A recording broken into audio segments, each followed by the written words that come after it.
I often visited my grandparents' home in Traverse City in northern Michigan during the summers with my parents. Traverse City is a beautiful place. It produces 75% of the world's cherries and was home to the Traverse City Regional Psychiatric Hospital, which operated from 1885 to 1889. Since the United States federal government officially deemed the hospital worthy of preservation for its historical significance, the building on hospital grounds was guarded by patrolling security guards. The psychiatric hospital was massive, including 70 or 80 buildings of various sizes. Some buildings have now been converted into restaurants, gift shops, tourism traps, cafes, etc., but many remain empty and abandoned. Underneath the hospital is a sprawling brick tunnel, which the hospital staff use to safely transport patients from building to building, in the frigid winter temperatures. I'm sure there were some instances where the patients underwent cruel treatment, or was subjected to the care of horrible doctors. But the TC Psych Hospital had a great reputation. Many teenagers, including myself at the time, were unashamedly fascinated with the hospital and its history. As a result, we would often break into abandoned buildings through unbarred windows or doors with pickable padlocks. While there were a few cases where teens would get caught and charged with breaking and entering, as long as we were stealthy, stuck to our safe entrances, and paid attention to the guards' patrol patterns, we could go in and out without worry. I'm not advocating for or trying to justify my criminal act of B&E, but breaking into the old hospital was almost a rite of passage for the TC teens. The hospital's interior was terrifying. There was old, stained, and broken equipment and furniture, crumbling floors, walls, vandalism, and strange old building noises, and complete and utter darkness in the tunnels, basements, and lower floors. Using flashlights was too risky with the guards patrolling, so we often navigated the hospital by memory and our dimly lit phone screens. As you can imagine, our frightened youthful imaginations ran wild with horror stories, which is pretty ironic considering we made up most of those stories. I'm sorry to disappoint, but I never encountered anything supernatural in all of my trips to the abandoned TC Psych Hospital. Unfortunately, during my last trip inside, I encountered something all too human that terrified me to the point I swore off ever returning. The story takes place around 10 p.m. The moonlight was dim, and most patrol guards left for the day. Clad in black, my friend Jason and I entered through the same window we always used, and followed our regular paths to one of the tall, jutting spires to sit by the window that overlooked the entire city. There was only one thing different about this venture from our others: a new, faint, and unexplainable smoky odor. Not smoky like fire, but something more akin to incense. The smell was so faint, we almost thought we were imagining it, but it grew stronger as we got closer to our destination. Rather than taking the stairs that led up to the spire, we followed the smell down a different hallway until we reached a room with a deep red glow emanating from the doorway. Rather than doing the smart thing by leaving immediately, we couldn't resist the urge to walk closer and investigate. When we finally reached the room, I audibly gasped and felt Jason grip my wrist so hard his nails left marks on my skin. We found a large ring of red votive candles and burning incense circling a drawing of a pentagram with the sigil of Baphomet. In the center of the drawing was a dead, bloodied bird surrounded by black feathers. Bear in mind that I was raised devoutly Catholic, so seeing this image filled me with a sense of fear stronger and more paralyzing than any ghost sighting ever could. Later on that night, Jason told me that I immediately started mumbling prayers. Personally, I don't remember doing that, but I wouldn't be too terribly surprised though. While the duration felt infinite, I'm not too sure how long we stared at the occult scene before hearing a man's low and ominous voice behind us saying, "Welcome, friends." I promise you, there was absolutely nothing friendly about the way the guy greeted us. Jason and I screamed bloody murder, whipped around, and saw two nicely dressed but frazzled-looking adult men smiling at us.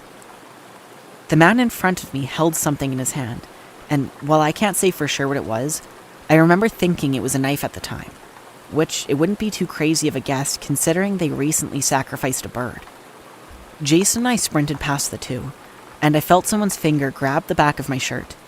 Thankfully, the occultist's hands didn't have a solid hold on me, because I ducked and managed to escape his grip. The men shouted for us to stop running. Obviously, we didn't. We heard the footsteps chasing after us for a little while, but thankfully Jason and I had broken into the hospital so many times that running through the unlit rooms, hallways, and tunnels was no challenge. When we finally reached and vaulted through our escape window, the occultists were nowhere to be seen or heard. We kept running through the hospital grounds until we reached Jason's car with no concern for the patrol guards. We would have rather been caught by guards than the occultists. I puked twice in the parking lot. Whether the cause was fear, sprinting nonstop for a mile and a half, or a combination of both. Jason and I never returned to the hospital during that summer or any of the following summers. While we aren't close now that we're adults, I know this horrifying experience will keep us cemented into each other's memories until the day we die.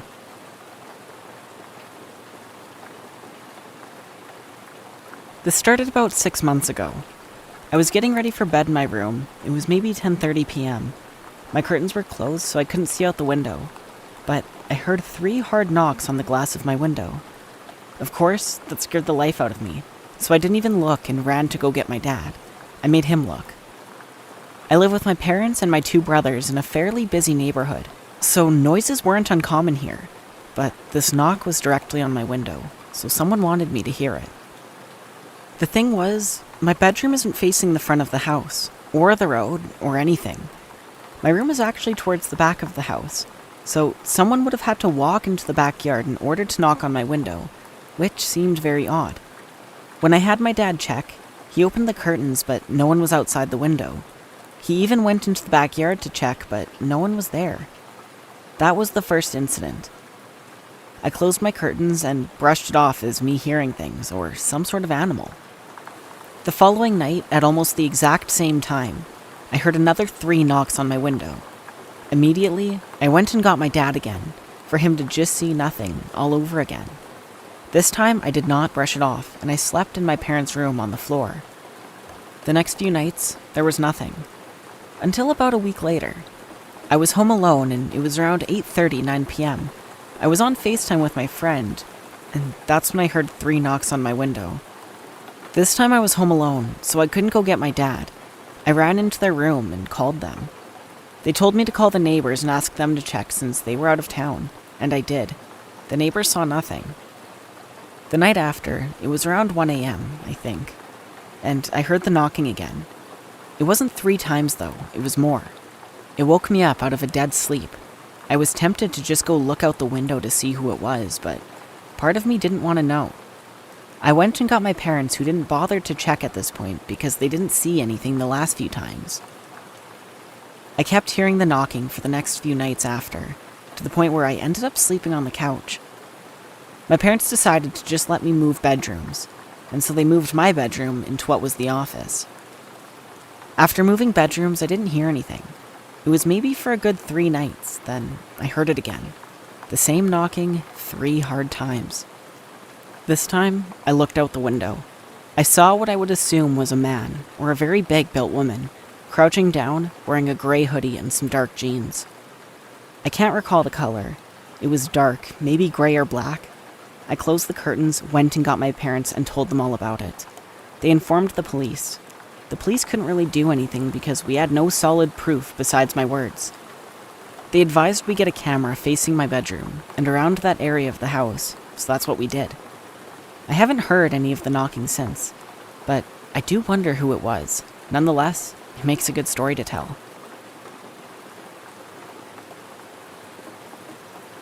This happened about a decade ago when I was 19.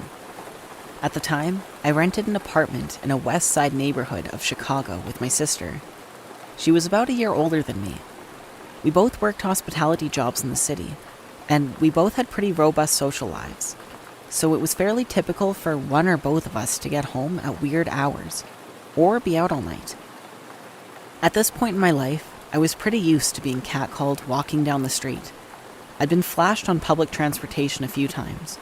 Men would bump into me from behind on packed trains.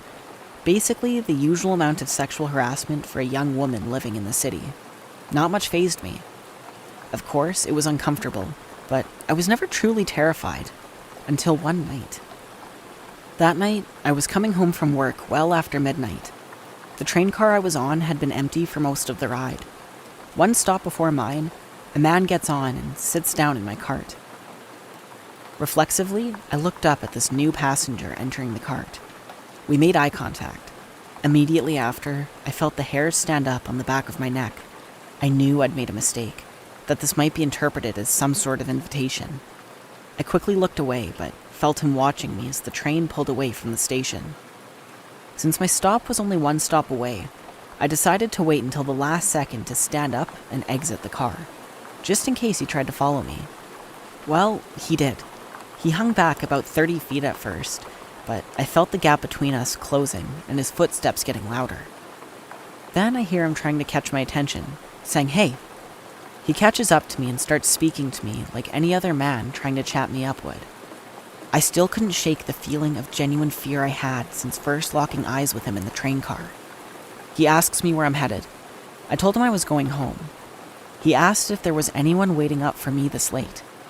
I told him my boyfriend was.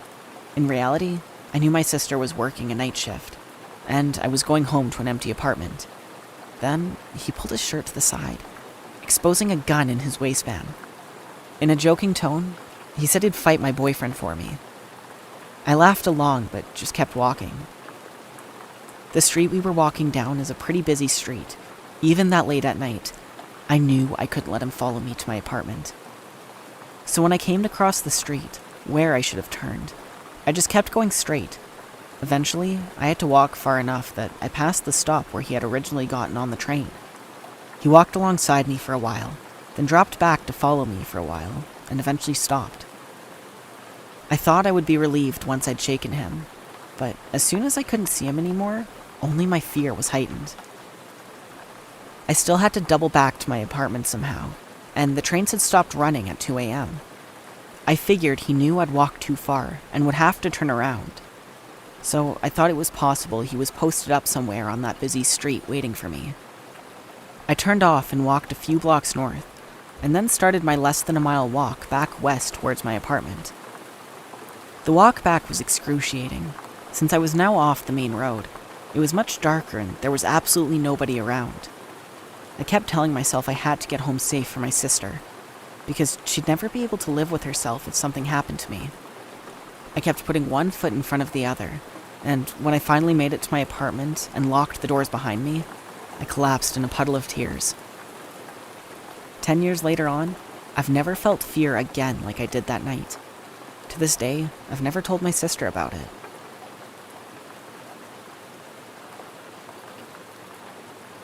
This happened about 8 years ago, and I still think about it on occasion and wonder what happened. The summer between my freshman and sophomore year of high school, there was this boy I liked. Being teenagers, we would sneak out in the middle of the night to this park that was really close to our houses. One night at about 2 a.m, we were sitting on a picnic table at one end of the park. Like we normally would, we did this for months, and it was like any other night. This park is surrounded 3/4 of the way by canyons, and the park has a playground, soccer field, and baseball field. We were just hanging out, and we saw 2 people. A man probably in his 30s, a little heavy-set, wearing a red baseball cap and a white t-shirt. And there was a woman who was a bit younger than him. The boy I was with and I watched the 2 of them walk across the baseball field and into the canyon. We didn't think anything of it, and they were just going to have relations in the canyon. Maybe around 5 minutes later, we started to hear screaming. I was not going crazy because it startled the boy I was with too. It was nothing like I'd ever heard. The screaming was ear-piercing and absolutely horrifying. After about 20 seconds, everything fell silent. We didn't hear anything, but a little while later, maybe a few minutes, the man came walking back out of the creek, but without the girl. He started walking towards where we were sitting, and then we just dipped. We got the hell out of there. We grabbed all of our stuff and ran home. I don't know if he saw us, but we were not sticking around to find out. It was quite dark, so it wouldn't surprise me if he didn't notice anyone there, until he saw 2 teenagers taking off through the park. For the next 2 to 3 months, I looked all over the internet, and would go and look around the canyon for anything to explain what happened. I never found anything online or in the canyon, and I still have no idea what happened that night. This is probably one of the scariest and creepiest things that has ever happened to me. I would also like to say, I was about 14 or 15 when this happened, and was a selfish teenager preoccupied with himself. So no, I didn't call the police. I should have. I think back on it and beat myself up for not saying anything, but at the time, I was only concerned about getting in trouble for sneaking out with this boy. If this happened today, I would for sure call the police.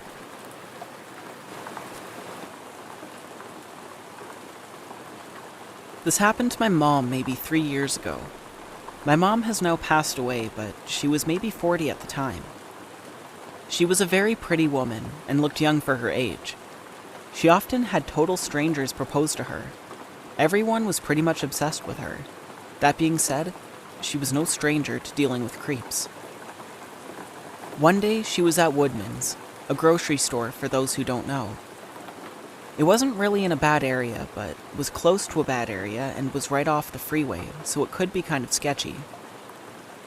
She always told me she didn't want me going there alone, especially at night. When I would go with her at night, I was not to leave her side, even though I was 18 to 20 years old at the time. She was there during the day, doing her grocery shopping alone. She noticed a man in the same aisle as her.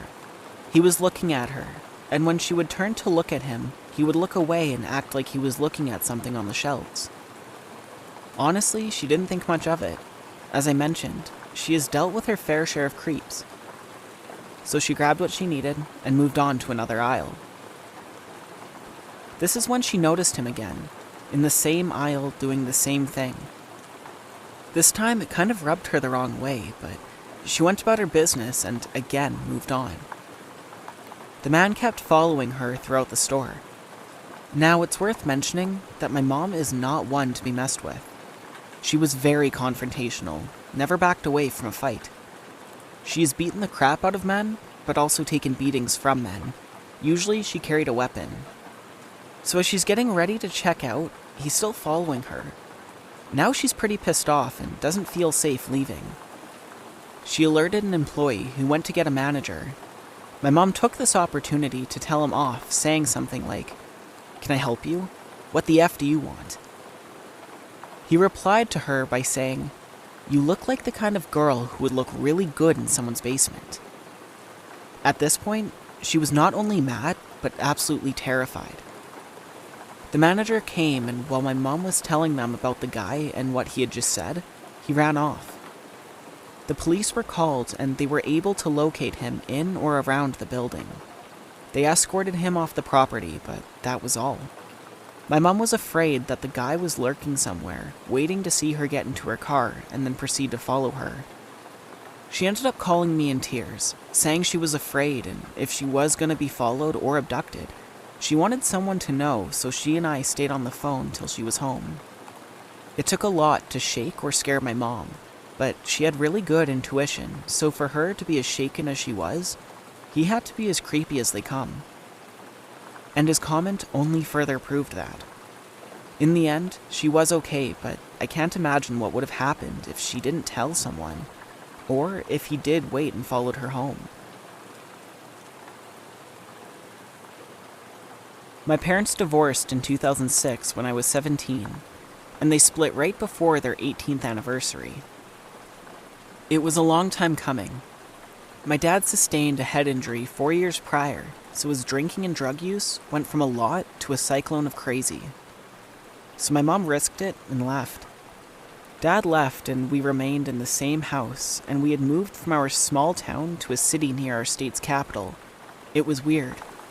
But the first month he was gone, we had a peace we never knew we could have, and I remember feeling actually free for the first time in my life. My dad had to be supervised by the state police when he collected his stuff, as he was violent and threatened to kill me on several occasions. He never cleared out the basement, but left the garage, and so my mom, myself, and some friends that I hung out with at the time helped the cleanup efforts. We ended up getting $200 in return from the beer cans. My friends and I got different furniture, instruments, stereos, and a fridge to put soda and beers in as we took over the garage and basement. My friends and I discovered my dad had been growing weed in the basement as he left all of his plants and equipment behind. At the time, it was illegal in my state. My mom has a job where she could get fired and lose her license as well. My friends and I didn't want to get involved with selling any of it, and we honestly were just interested in having fun on our own terms. We liked to drink, but beyond that, it never got into anything more. So we threw it all out. My dad had told us he got everything, and that was it. I would never have to interact with him, really, and he gave me up during the family court stuff, so we thought. Our house is on a hill and borders the actual city, which has alleyway access which leads to the small backyard.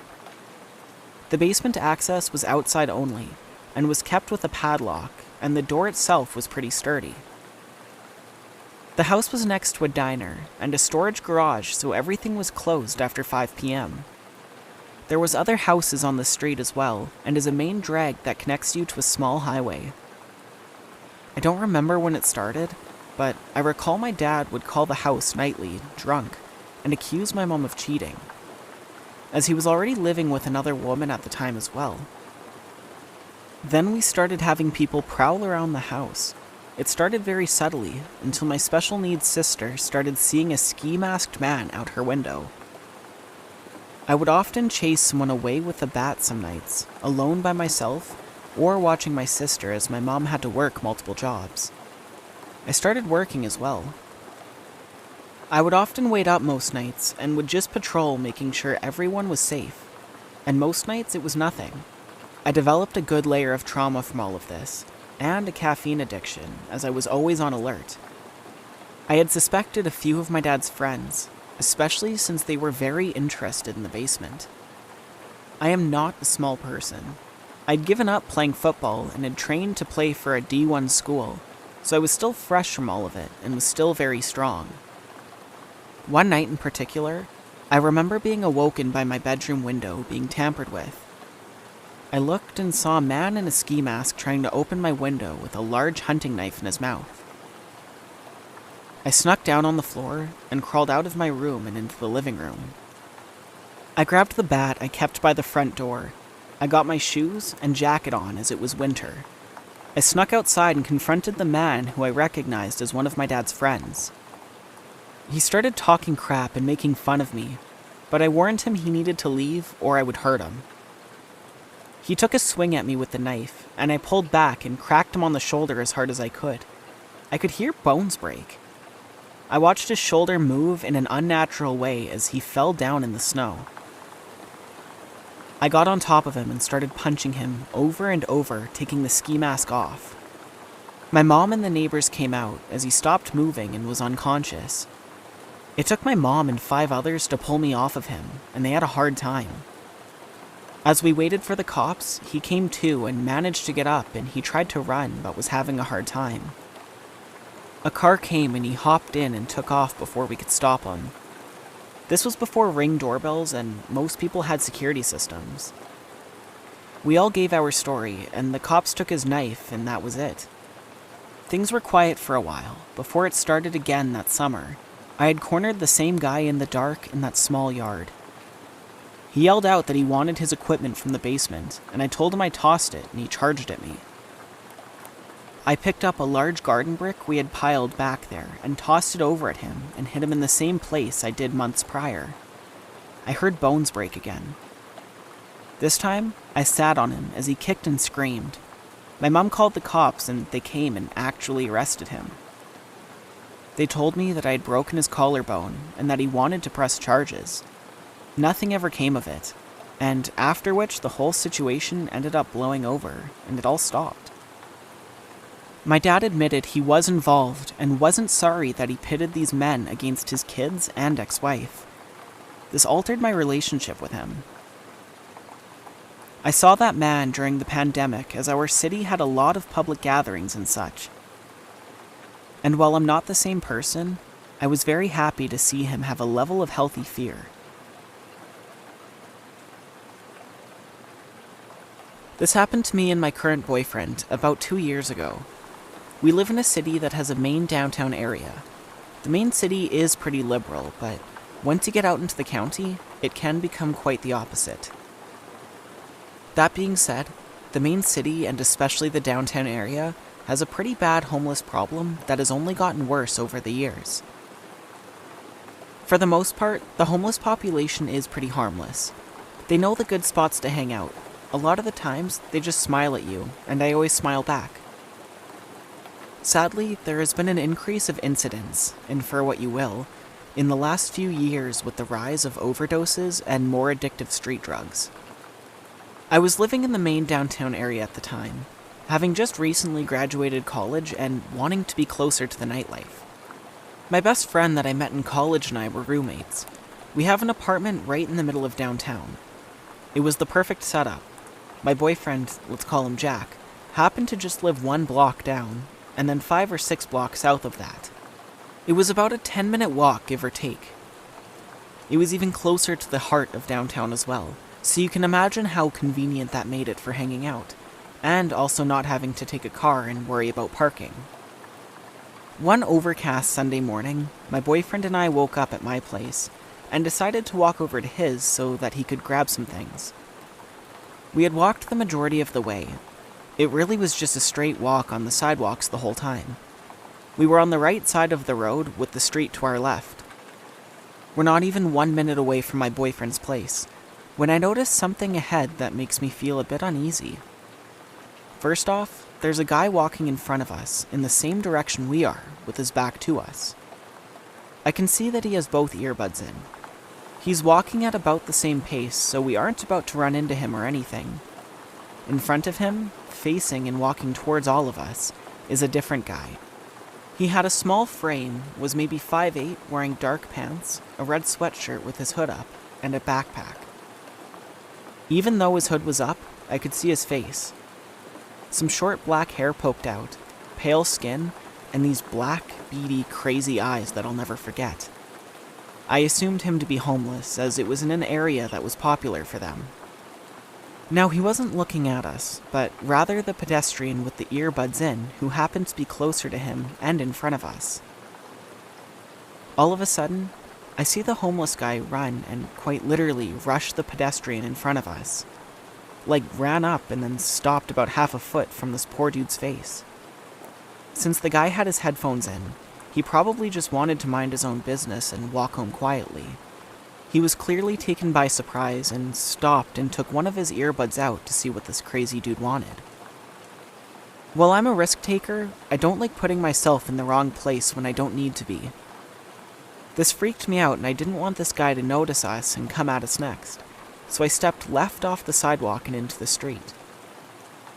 There was a pretty big lane for street parking, and it was lined with parked cars, so I conveniently hid myself from view behind a car as I continued walking. I heard this guy start yelling death threats at the poor pedestrian, like how he was going to run him over with a car and he's going to find him. Like I said, we were not 100 feet from the entrance to my boyfriend's apartment at this point, and after witnessing that, I just wanted to be inside. My boyfriend had continued walking on the sidewalk, and in an instant, I had come back into view, and we turned right towards the apartment. Now, the apartment did have a main entrance from the street side on the sidewalk, but my boyfriend had just moved in and didn't have the code to the front door yet. All he had was his fob to the parking garage that led to the stairwell up into the place. We were using that at the time to get in. We walked into the parking garage door and clicked the button so it would start rolling up. I hadn't looked behind me at that point. I knew I probably should have, but a lot of the times, if you ignore the crazy people, for lack of better words, they will in turn not bother you. So I was kind of following that tactic at the moment. The garage door was open and we went inside. My boyfriend clicked the button to close it. The garage door was nearly closed, and I don't know what prompted me to look back, but I did. And what I saw still gives me chills to this day. It was the homeless guy from the street. He was squeezing under the garage door while he still could. I remember the chill that ran down my spine as I locked eyes with him, and I yelled at my boyfriend, "Jack, he's following us." I'm not sure what I expected my boyfriend to do, but he pushed the door to the stairwell open and started running. That was the moment where I realized this guy had access inside, because the door to the stairwell didn't require a fob or have a lock. Me, definitely not wanting to be the closest one to this guy, took off running after my boyfriend. As I pushed the door open and got inside the stairwell, I could hear the guy behind me doing the same thing as it was swinging back closed. I looked back and locked eyes with this crazy guy once again, and I realized my only option was to keep running and try and get inside of our apartment and close the door before he got there. Yes, this guy was smaller, but what really freaked me out is since he had a backpack, I had no idea if he had a knife or a gun in there. Why else would you chase two people and outnumber yourself? My boyfriend lived on the 3rd floor, of course, so we proceeded to sprint up 3 flights of stairs. I could hear this guy's pounding footsteps behind me. At last, we got to our level and opened the door to the hallways and sprinted to his unit without looking back. We unlocked the door as fast as we could. It still felt slower than hell to this day, and slammed the door shut behind us. I remember looking through the peephole and expecting to see the guy standing there ready to yell at us, but nothing. My heart was pounding. I mean, what just happened? We called the cops and told them what happened to us. I'll admit, they probably did all they could, but it didn't feel like enough. I was freaked out. This dude had access to and was inside the building with access to all the apartments and residents. I just imagined him hiding in the stairwell for the next poor soul. Well, the cops came, drove around the perimeter of the complex for a few minutes, but weren't able to search inside the building apparently, because they didn't have access, and we weren't allowed to let them in, and left after not finding anyone. It took me forever to get the urge to finally leave the apartment and go run some Sunday errands, but we did. I'm sure the guy was just high on drugs and decided to be crazy that morning and bother some unlucky people. He probably left after he realized he was screwed if people find him there, and someone else called the cops.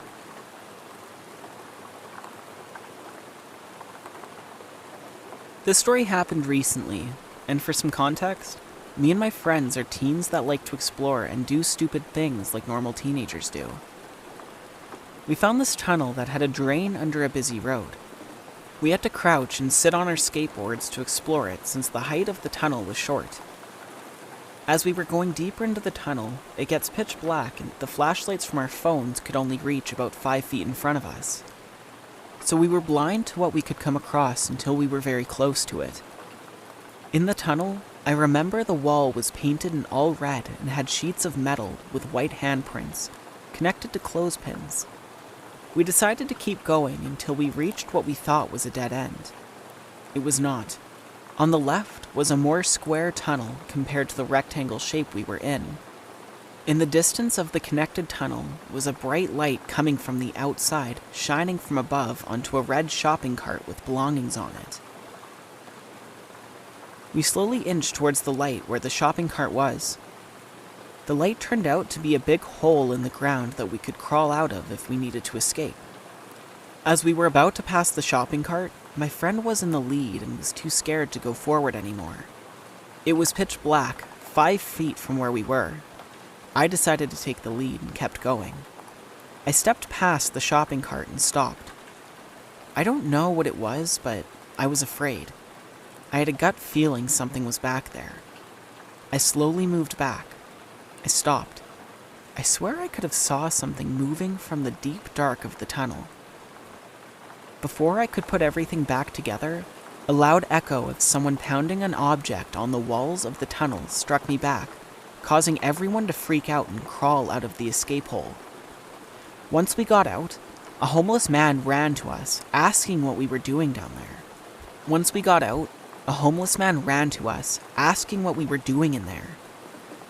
We told him we were just exploring. He explained to us that there is a man that lives underground in that tunnel, and he would have killed us if we went any further. The man was apparently crazy and threw a rock at the poor guy's head before. Luckily, no one was hurt, and even though it was scary and dangerous, it was fun, and I'm glad we experienced it.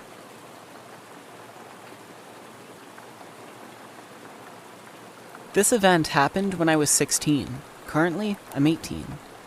Our home had to have some renovations, so the builders tell us that the renovation will only take about a month. We were able to live in an Airbnb that is thankfully in the same neighborhood as us. I take the bus to and from school, and it was a very long walk to the bus stop from the new location. One thing about me is that I have a very poor sense of direction. Even if I've been taking the same road for years, it's still a possibility that I'll forget the way. So I was lost walking home one day and accidentally found another route on the way from the Airbnb to the bus stop, which added another 10 minutes to an about 20-minute walk. This is important for context of the story. So one day, I'm walking home from the bus stop, and I'm cursing myself out because it's minus 20-something, and I've accidentally taken the longer route. This is when I first notice a middle-aged man, a good distance behind me. At first I shrugged it off because he wasn't very close at all, but I began to get concerned because the route I was taking is not a regular one. It's one where you have to cut between houses, and it seemed too large of a coincidence. And he is constantly behind me, even on the absurd route I'm taking. At this point, I'm scared, but I don't want to alert him because it's winter, it's getting dark out, and I'm not strong, so my chances of overpowering a grown man are slim to none. I pick up my pace, increasing the already pretty large distance between us. So as soon as I round the corner, there is a fence surrounding the Airbnb, and there is a gate that breaks up the fence that leads into the neighborhood where the house is. This is technically the back way, and you're not supposed to cross the gate. He has not rounded the corner yet, as he is a bit further behind me. So at this point, I sprint like my life depends on it down the sidewalk, and duck under the gate and hide behind the fence. I then climb the porch stairs and peek across the fence. It's in a position where I can see the road and sidewalk, but they cannot see me. He bursts from around the fence, running, probably because the distance between us has grown too large, and he stopped in his tracks when he didn't see me. I watched him pull out his phone and start talking. Then he goes back the way he came. Until this day, I'm not sure if it was paranoia or if he genuinely had bad intentions. I'm still glad that there was such a distance between us. It was the only way I was able to run off unnoticed by him.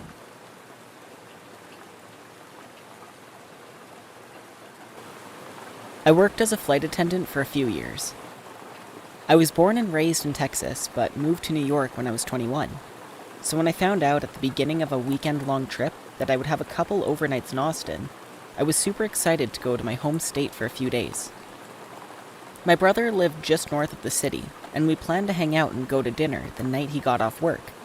And the following day, we were going to meet up with our dad, who lived about an hour away. So I get to the hotel downtown. The crew and I check in, and then we each head off to our own rooms. It was a short elevator ride, and I get to mine. We're not even 5 minutes later, there's a loud, hard knock on the door. It was only around 1 or 2 p.m., and I hadn't called either my dad or my brother to let them know I was in town yet, so they wouldn't even know what room I was in. I assumed it was maybe one of my crewmates, so I headed to the door. Before even making it to the door, however, a loud male voice on the other side started booming. He said the front desk sent him about the bathroom problem I allegedly called in. And before trying to open the door again, he said to unlock the door, miss, and that he needs in. I froze in my tracks. I hadn't even been in the bathroom yet, let alone called anything to the front desk. I am petite, and while I don't take any crap from anyone, despite my size, I still lean on the side of caution. Slowly inching towards the door to look out the peephole, all I could tell was that the man on the other side was at least 6 feet tall, and easily over double my weight, so no way in hell I was going to unlock the door. I responded to the guy, telling him that he must have the wrong room. He continued pounding on the door while constantly trying to turn the handle.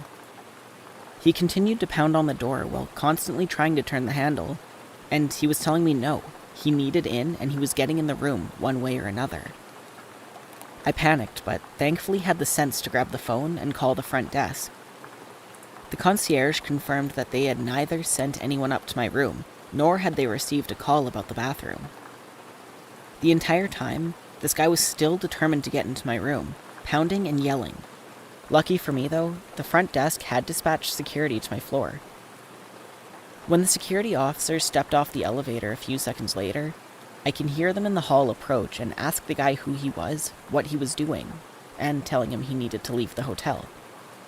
He immediately got hostile and aggressive towards them. The front desk clerk and I are still on the phone, and they tell me that the police has been called and are on the way. In the meantime, I'm trapped in my room and terrified. Long story short, the cops show up pretty quickly and manage to arrest the guy for trespassing and criminal menacing or something. I later found out that the guy was also wanted in connection to a string of break-ins and violent sexual assaults in Austin. He had seen and stalked me from the minute I entered the hotel lobby. Apparently, I was exactly his type of victim. Nothing else happened after that, but it still rattled me for the rest of my stay in that hotel.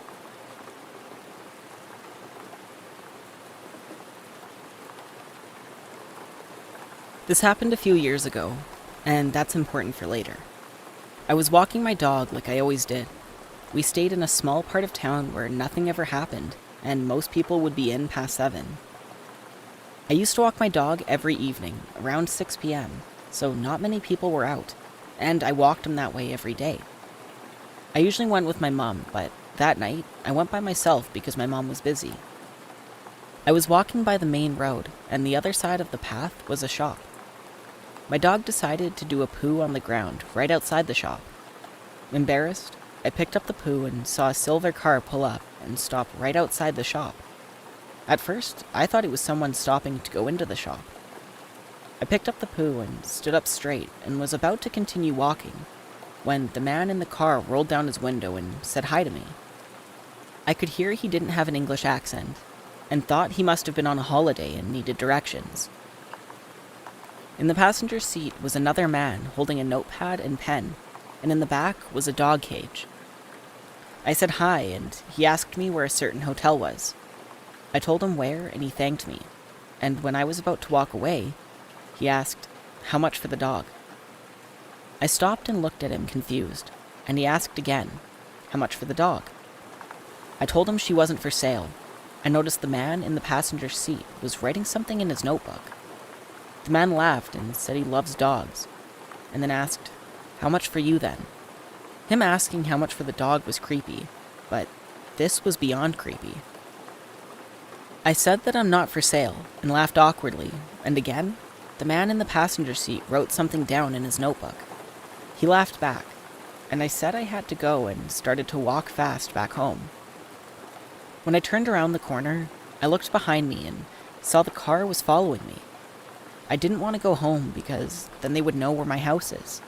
So I went down an alleyway where the car couldn't go, and I lost them. About a year after, I was in a Zoom call, and a boy from another town, not far from mine, and a few people, and a teacher, were telling each other about weird things that have happened to us. The boy said he was walking his dog, and a silver car pulled up next to him and was asking weird questions about his dog, and then asked if he had any sisters for sale. I told him what happened to me, and we knew it was the same man, because he also said that there was a man with a notepad in the passenger seat and a cage in the back. And again, a few months ago, my mom's friend said that she was walking her dog, and a man in a car offered to buy her dog and followed her.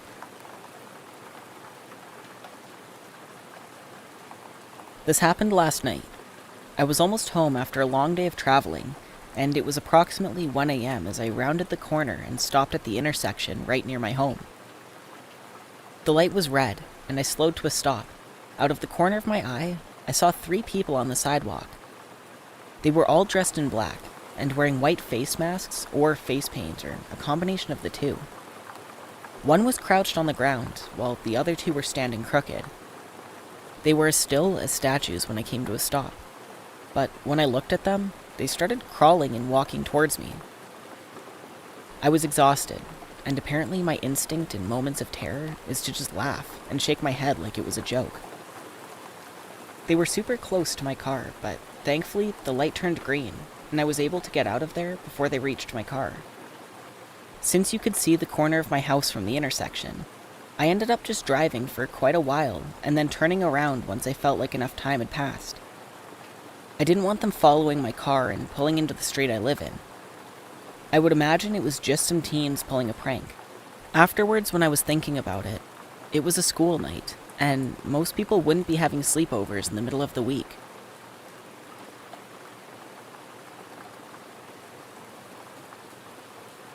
When I was single, I ventured into the world of online dating and stumbled upon a guy named William.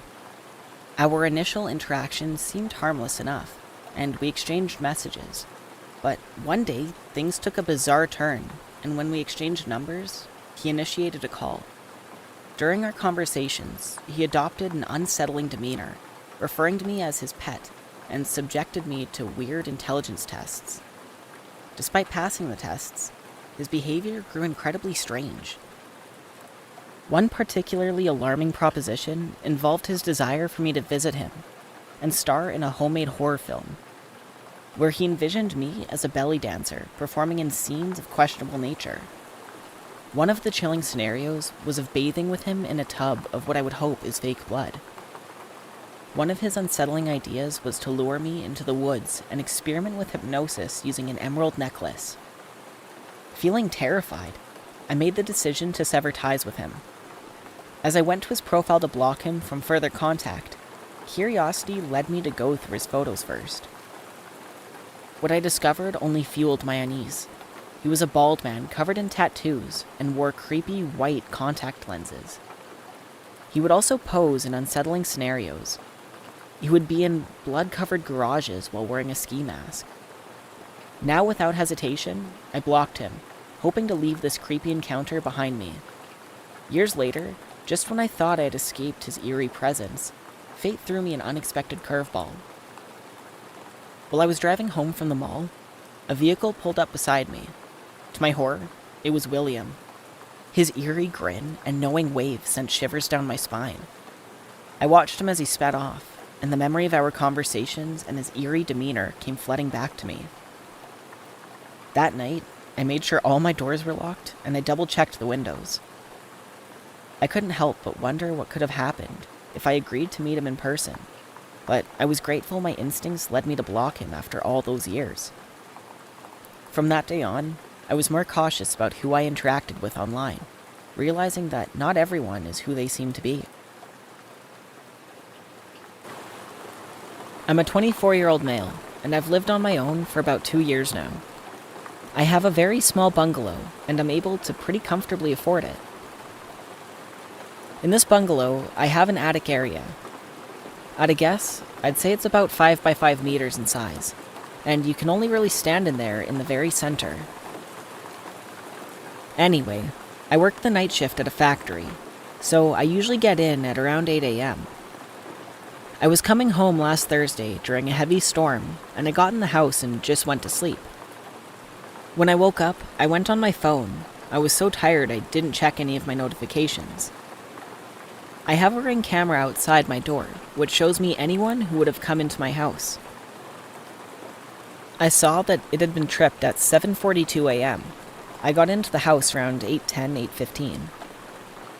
I checked the video and saw that it was a man. He was pressed right up against the door and was fumbling around with the handle. He did this for about 10 seconds until he spotted the camera.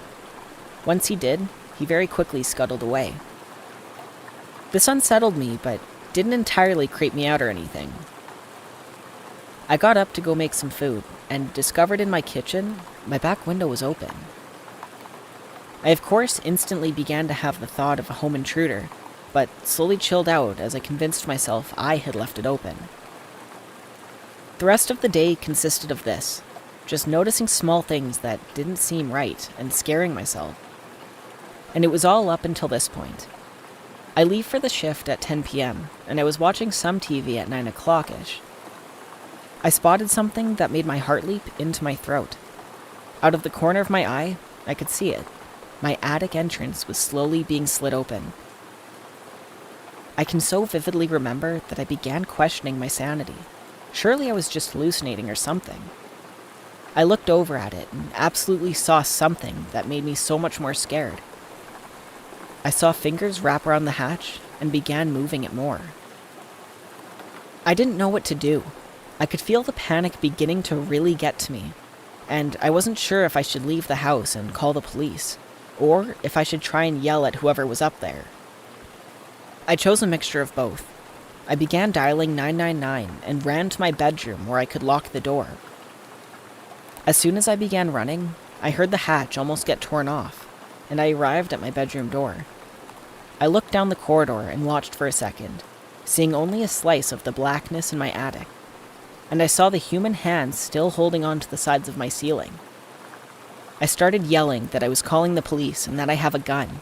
I don't own a gun, but I continued to yell, saying, "If you take a step out of there, I will shoot you." The adrenaline was really making my hands and voice shake, but I tried sounding as tough as I could. Then I saw something that I truly do not think I will ever forget. The hand slipped back into the dark, and then he dropped down. I slammed my door shut and locked it as quickly as I could. The call went through, and I was able to get on the line with the police, and they dispatched officers to my house. I told them I didn't know if the man was armed or not, and the dispatcher told me to stay on the line. I heard the man walking up to my door and rattling the door handle. He also seemingly went through my cupboards in my kitchen, and I heard a lot of the commotion there. Truth be told, I don't know why he stayed. I would have just left the house, but he stayed right up until the police came and arrested him. Apparently, he was a homeless man, and he was armed with a knife from my kitchen, and had recently been seen in the area trying to get into other houses. I'm very frightened to sleep still. I now sleep with my bedroom door locked and all of my windows closed. I also sleep with a knife under my pillow.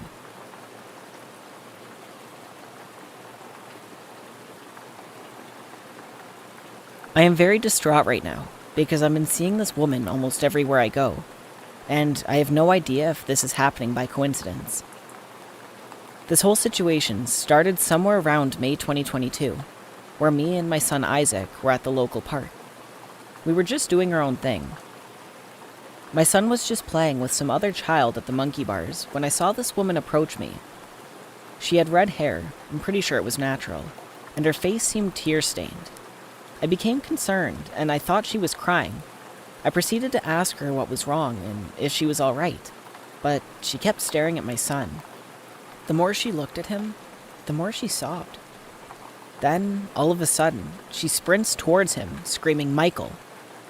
She kept calling him that name, and it freaked me out. I mean, she was running to my kid and calling him a different name.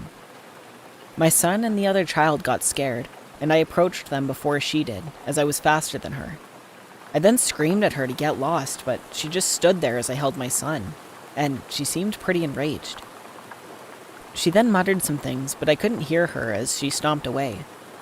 The other child's father and I talked for a bit, and he seemed alarmed by what just happened. He predicted that she was probably a grieving mother, and that my son looked like the child she lost. I was still pretty disturbed and took my son home. Since then, I have been afraid to take my child to any public areas, despite my husband's reassurance. Now skip to June 2nd, 2022. I get a call home from my school stating that a woman, who was a new volunteer for lunch duty, kept mentioning my son was her Mikey Bear, and that she'd been looking for him for years. They told me that another volunteer who had been working with her reported this. I was pretty scared, and I acted immediately by signing my kids out for the day. When I called the school the next day, I was informed she was no longer there. Still, I was pretty freaked out. So now skip to July 2022. It was Tiana's 5th birthday, and we decided to host it at a park in my in-laws' hometown. Everything went well, although I was still paranoid. It was somewhere around 9 p.m. when we began tidying up, and as I looked at the many oak trees behind, I could have sworn I saw her. I screamed at the top of my lungs and started chasing after her, but somehow she got away. Ever since then, I haven't seen her, but I still feel like it's not the end of it.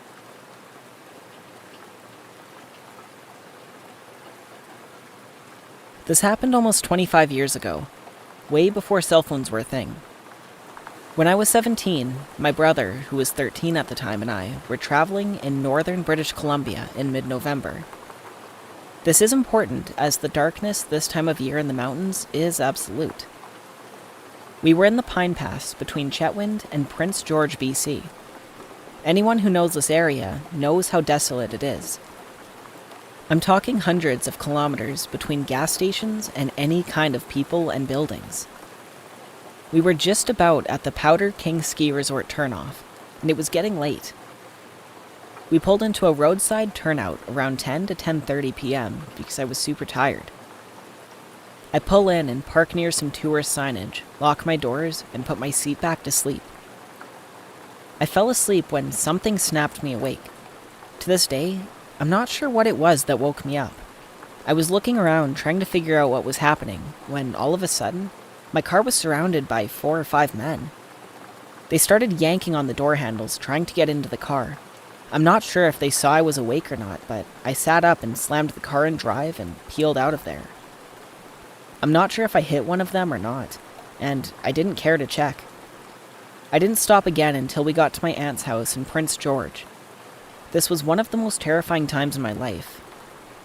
So to the 4 or 5 men in Pine Pass who tried to get into a car with 2 kids, I hope I ran at least one of your feet over. When I was around 12 years old, I accompanied my father to our family's longtime campground, and he was going to perform some lawn care work before the camping season began later that month. We were going to be there for a while, so I asked my dad if I could invite a friend to come with us to keep me entertained while he finished up some mowing. My dad agreed and said that he could come. For privacy purposes, I'll be referring to my friend as Dee. Dee and I have been friends for years and have had many of the same interests. Among those common interests was a curiosity for the unknown and paranormal. So while my dad was busy mowing, I suggested to Dee that we should try to do some EVP recordings in the cafeteria, just to see if we could capture anything, to which he happily agreed. The cafeteria was a 2-story cement and brick building, with the upstairs being the kitchen and dining hall. And the basement, otherwise known as the dungeon, was an old dorm that was mostly used for storage, with a very big and dimly lit storage room light, a long hallway, and a smaller storage room. It also had a rather large bathroom. The whole atmosphere down there always gave me the creeps. Myself and Dee made our ways into the dining hall and sat down on one of the tables. We got out my old flip phone and started using the voice recording app to see if we could catch any voices or other unexplained sounds. We took turns asking questions and waiting for responses for about 5 minutes, but to no avail. Until we heard some noises coming from the dungeon. We discussed going down there to see what the noise was, but we ultimately decided that it was an animal, as it wasn't very uncommon for animals to get into buildings at this campground. So, for the most part, we just brushed it off. We continued with our makeshift EVP session for about another 5 minutes, until we heard another noise coming from the dungeon. But this time, we both froze in place. We looked at each other in shock. My friend looks at me and says, "Is that chanting?" At this point, we were both very freaked out and decide to exit the cafeteria and just go on a walk. As we are walking, we are speculating what the sounds could have been. I did my best to come to some logical explanation to what we were hearing. I mean, there was no way there were people down there. We would have seen or heard them beforehand. As we continued our walk, we ended up 60 yards from the back side of the cafeteria, where we could see a door with a window that led into the dungeon. We both looked at the door and didn't see anything weird, so we kept walking. I made the mistake of saying to Dee, "How scary would it be if we looked at the door and saw something look back?" as a joke. Immediately after saying that, we both looked at the door, fully expecting to see nothing there. But to our horror, something was there. Not just something, though. There were multiple people. I froze in place, terrified of what I was seeing. There were 3 people that we could see, and they appeared to be in cloaks. 1 in red, 2 in black, all staring directly back at us. One of the scarier parts was that I never even saw their faces, just the hoods that they were wearing. Before I could even ask D if he was seeing what I was seeing, I looked to see him in full sprint down the road about 50 yards in front of me, so instinctively, I started running too. We ran to tell my dad what we had heard and what we had seen, but it was mostly brushed off, but he went to check anyways, just to ease our minds. Now, my dad is not a man to be messed with.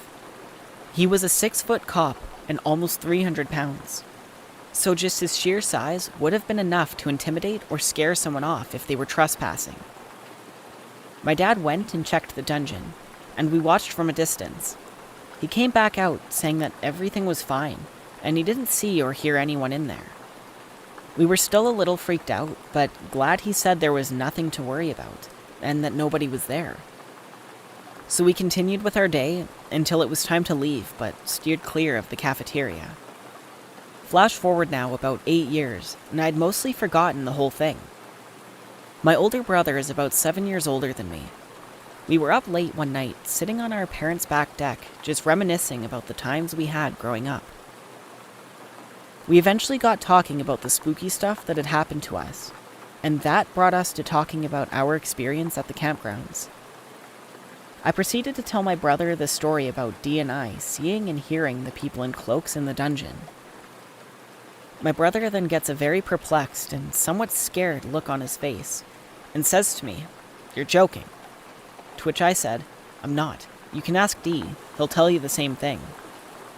My brother, getting more and more freaked out by the story I'm telling him, proceeds to tell me something that has haunted me to this day.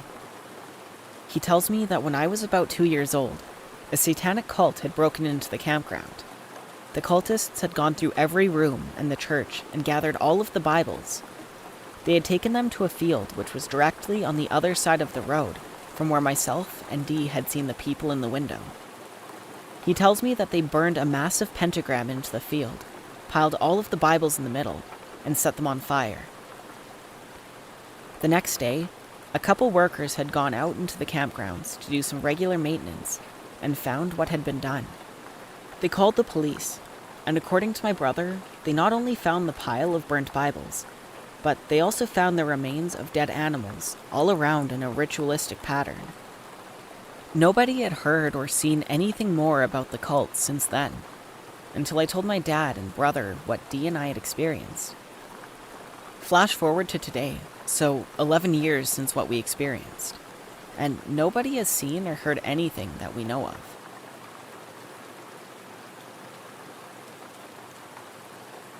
When I was about 7 to 9, I lived with my family in North Carolina. My grandmother on my dad's side of the family lived not far away in Virginia Beach. One summer, we drove down to visit her for a week or so and came back home relatively late at night. As my brother and I go into our shared bedroom at the time, we set our bags down and got ready for bed. We had gone into my parents' bedroom for one reason or another, and my mom and dad were checking the voicemails on the landline phone. My mom has always been very adamant about having a landline in the house. As my mom was flipping through the voicemails, she came across this one that sounded like a child's voice singing in Spanish. My mother's native language is Spanish, and her side of the family is Cuban, so she was able to translate it. The translation was roughly along the lines of, "I hope you die in suffering." There was no callback number, and my mom was never able to find out who left the message, whose voice it was, or what it meant. Something about the whole thing absolutely terrified me, and I had a hard time sleeping that night. I recently visited my parents' house. It's not the same house, nor is it in the same state. I was there for a few days last month, and before heading home after a work trip, I brought it up with my mom to see if she remembered it as well as I did, and she said she vaguely remembers it. It's still one of the creepiest memories, but it still freaks me out to this day.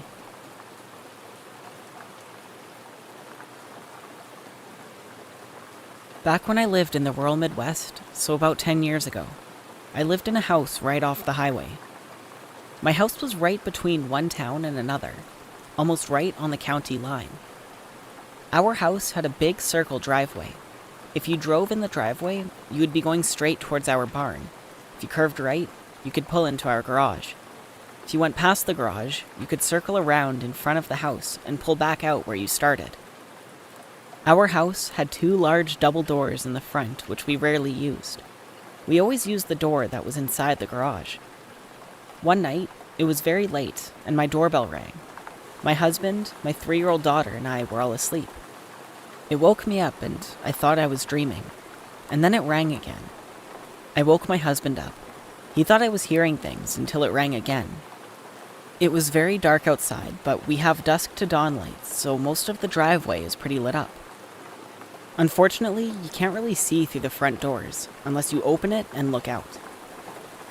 My husband gets up and I follow him. He decides he's going to open the door. I want to call the cops, but because we live on the county line, we know it's going to be a while before they can get there. He opens the door to a girl, maybe early 20s. She looks normal, except for the fact that she's standing at my door in the middle of the night. I look past her, and her car is pulled into my driveway just off the road, but not up to the house, and not around the circle. She says she needs to use the phone. She says her car battery died or something. She's not sure, but she can't get it to start. I told my husband, no way.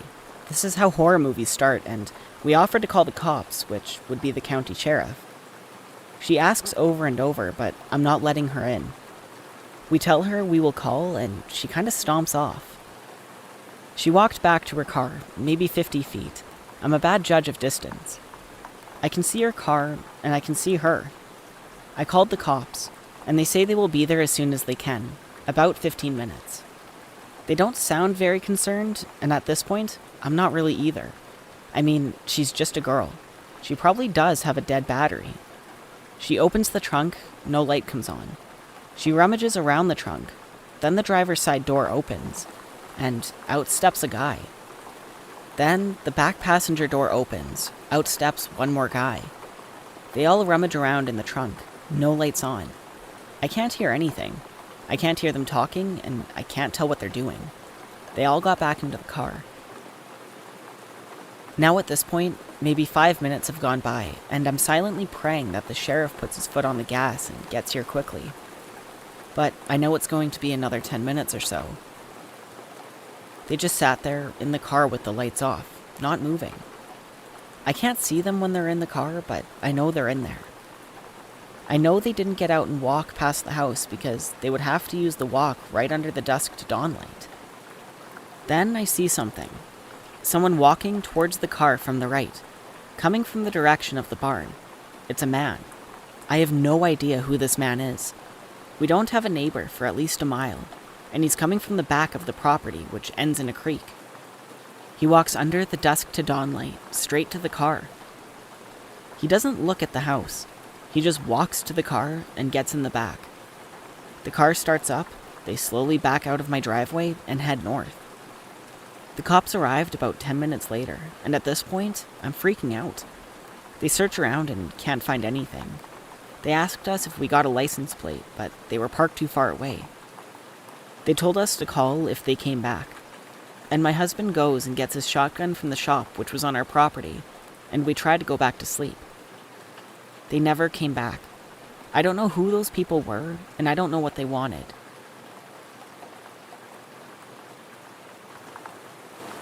For a bit of context, I'm a single female in my 30s and live alone, apart from my pets. I'm on my own when it comes to my safety. So this happened last summer. It was around 11 p.m. and I was sitting at my dining table, typing away on my final paper of the semester. Behind me sits my kitchen and a big window that overlooks my backyard. This backyard was surrounded completely by a 6-foot vinyl privacy fence. And inside that fence was a little garden I'd been working hard on. Lots of cute little flowers and a little pond. I was proud of it and would leave the blinds open so I could take in all my hard work during the day.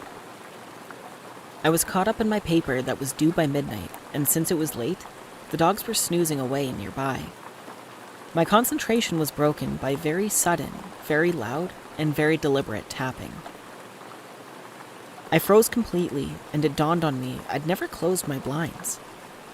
All my interior lights were on, and you know how that works. Whoever was tapping could see me perfectly. Weirdly and inconveniently enough, my dogs, who normally bark at the slightest noise, were still sound asleep. It took me about 5 minutes to muster the slightest ounce of courage to turn my head, just enough to see the window in my periphery, only to hear a loud crunch and another couple of taps. Nope, no need to look. The last thing I needed to see was a face pressed up against my window. To my left was a door to the carport, which led to the backyard. The handle was within arm's reach, and I wouldn't have to look at the window to open it. I called my dogs, and they jumped up as soon as I turned the knob. I guess the watcher realized what I did. About 30 seconds passed, and I heard a couple more crunches, and then a very loud thud. If you've ever heard a vinyl fence being smacked against, it's a bit distinctive, and I knew they'd jumped it. My dogs finally went nuts, and I ran to the window near the thud. I caught a quick glimpse of a leg disappearing behind the corner of my neighbor's house. I stayed up until dawn with my metal baseball bat and one of those giant sharp grill forks. With the fence and dogs, I always felt safe. How they got back there so quietly, I'll never know.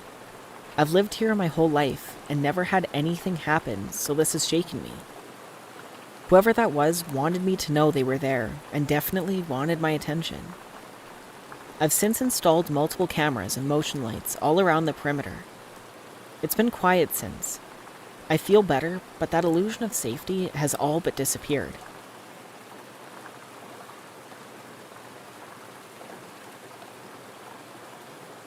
We were arriving at my friend/coworker's house after work.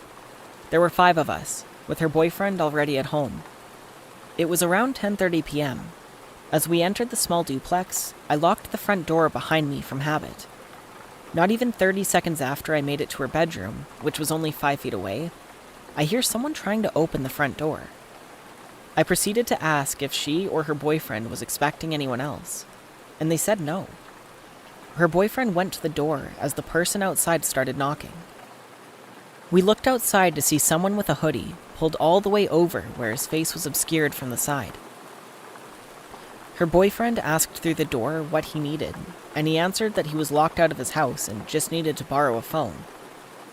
Her boyfriend told him no, and the guy says, "Come on, man, just open the door." He said no and to leave. There was a 24-hour gas station across the street. About 15 minutes later, I see someone peek into the living room, and someone again tried to get the door open. We all come to the door and yell through, telling him to leave. He kept saying, "I don't know why you can't just open the door. Just open the door and let me use your phone." Again, we said no, and he eventually left. While he was outnumbered, we didn't know if there was someone with him hiding, or if he had a gun. What mostly freaked me out was that he kept trying the door before knocking.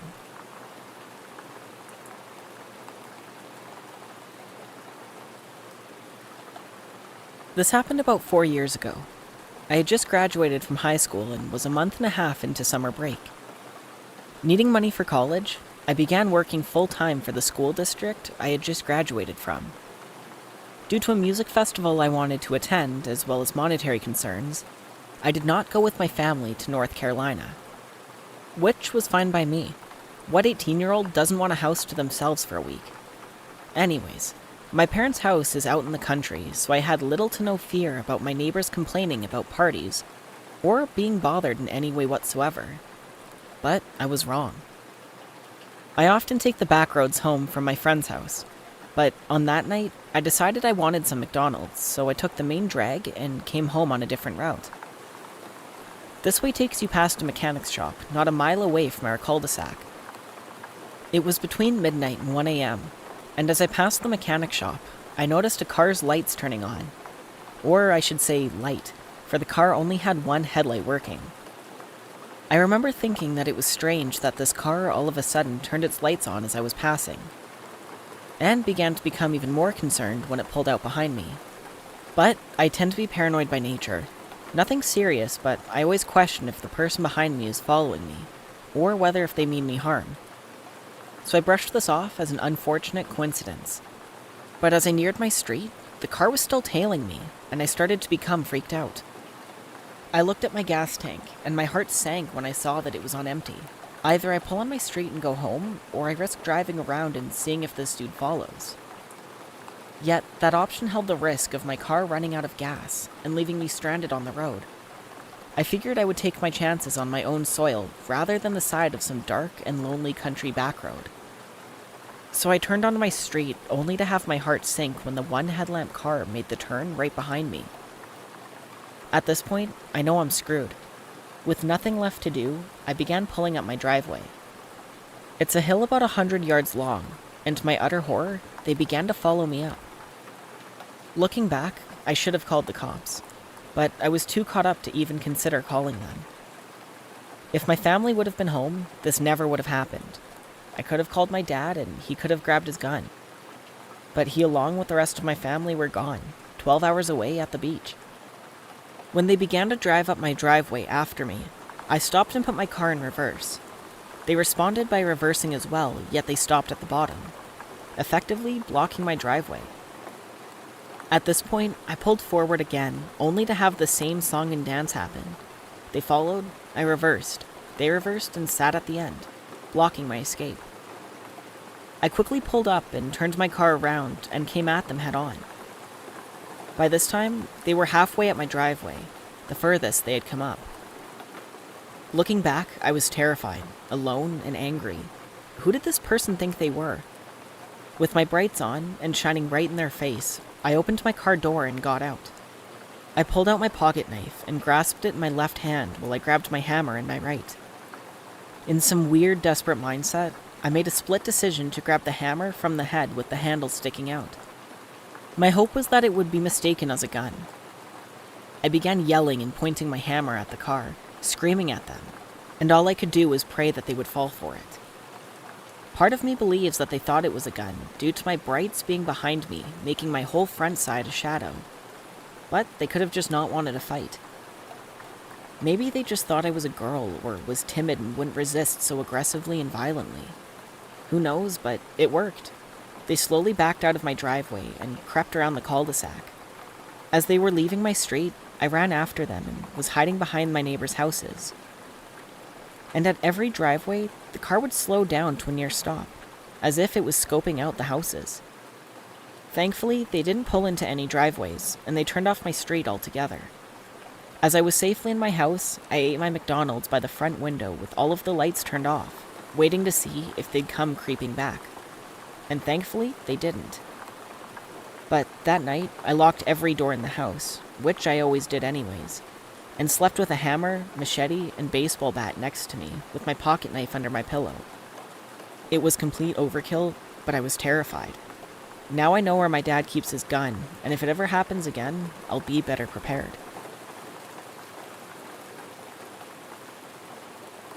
I've worked in restaurants for almost 10 years, and I'm accustomed to getting out late. One night, after finishing a double shift at a ramen spot, I had my usual beer and decided to Uber home. My Uber arrived, and I checked the plate and all, and the gentleman confirmed my name. I spent half of the ride almost dozing off. As the ride progressed, I noticed the driver kept staring at me through the mirror. He never said a single word, no expression, just a blank stare. And he was probably staring because he thought I was drunk. Later on, I also noticed that he'd taken a different highway, and that we were making our way through Rikers Island. It wasn't a route I was accustomed to, but he has his ways open, and I figured he was trying to make some sort of shortcut. We kept getting further into Rikers Island. The area became full of trees, construction machines, neon cones, and cracked cement. And then he came to a sudden stop. He uttered, "My car just broke. Get out and call a new Uber." I was confused. There hadn't been any indication that a tire had popped or it had run out of gas. I got out, and before I asked anything, he stepped on the gas and sped off, with the car perfectly fine. Now, alone in a construction zone, I started freaking out and called another Uber. When he arrived, his first question was, why was I in the middle of nowhere, especially this late, since it was 1 a.m. at this point. I told him about the Uber, and he urged me to report it. I did report it, and as I checked the profile, he had 4.8 stars, the same license plate, but it was not the same man in the picture. Countless people have died here for various reasons. Hangings, a murder-suicide, beatings, accidental overdose, electroshock therapy, and etc. There are 4 floors, with the 4th floor being the well-known hotspot for paranormal activity. Being security, I have to check it out every once in a while. The 4th floor is essentially an extremely long hallway, approximately 1,800 steps, with housing units on both sides throughout. Each unit has a 5-inch, thick steel door, and there's a window at the very end of the hallway. They don't house patients due to the fact that the county took over a while before I started, and it's completely empty by the time 3rd shift rolls around. The 4th floor is the only floor in the entire complex that is completely off-ground, due to the complex being built into a hill. It is also where the electroshock therapy took place a long time ago. This occurrence happened last week, Wednesday, on the 3rd shift. I wanted to do a walkthrough on the 4th floor that night, around 3 a.m. There was no reason, aside from I was just feeling brave. I walked all the way down the 4th floor to the window. Eventually, as I got closer, I started seeing that the window obviously needed cleaning. When I got about 5 feet away, all of a sudden, there was a handprint that would have been extremely noticeable, even from 15 feet away. I looked at the handprint, turned around, said nope, and walked back down the hall. On my way back from the window, I peeked into the side office area with my flashlight just to look. There was nothing, and I kept going. After a couple of seconds, it sounded like somebody was running up behind me, so I walked even faster because everything in my body said not to turn around. As I kept walking, I passed by a unit, and as I passed by it, I heard what sounded like someone punching the door. I put it up to paranoia due to the running I heard prior. That was until I passed by another unit. Another loud thud as if someone punched the door. So at that point, I started speed walking down the hall, and all while I heard footsteps following mine. Mind you, these units are not connected at all, and the entire floor is entirely empty. That's just one of my experiences. I have also been having dreams of a white, skinny woman in a hospital gown that has black hair with bangs in her face. I always thought she was just a reoccurring person in my dreams, until I talked to one of the CNAs that worked tonight in the kids unit. I never brought her up to the CNA. We were just talking about ghosts, and she said that numerous people have said that they've seen the exact woman I just explained. I explained to the CNA in detail about how she looked in my dreams, and she just went pale with her mouth hung open. Supposedly, this ghost is extremely well known throughout the hospital by various people. People have seen her in mirrors, and have been locked in bathrooms and have just seen her walking around. But in my dreams, she always just appears and runs up to me, grabs me, and screams in my face. There was this one dream in particular where I woke up from a dream to wake up in my duplex's stairway. I walk down the stairs because that's where my bedroom is, and walk into my bedroom. Once in my bedroom, I see my bed, my fiancé sleeping on her side of the bed, and myself sleeping. In front of my closet, which is on my side of the bed, I saw the same woman standing there, right next to my body, just staring at me. I walk up to her, and I get the courage to ask her who the hell she is. She looks at me, grabs me, screams in my face, and then shoves me onto my bed, which is when I officially woke up at 3:15 a.m. I have no clue who this woman is at all, but I still dream about her every now and then. Every single dream is in a different place, but she's just there. And this has been going on ever since I started working at my job.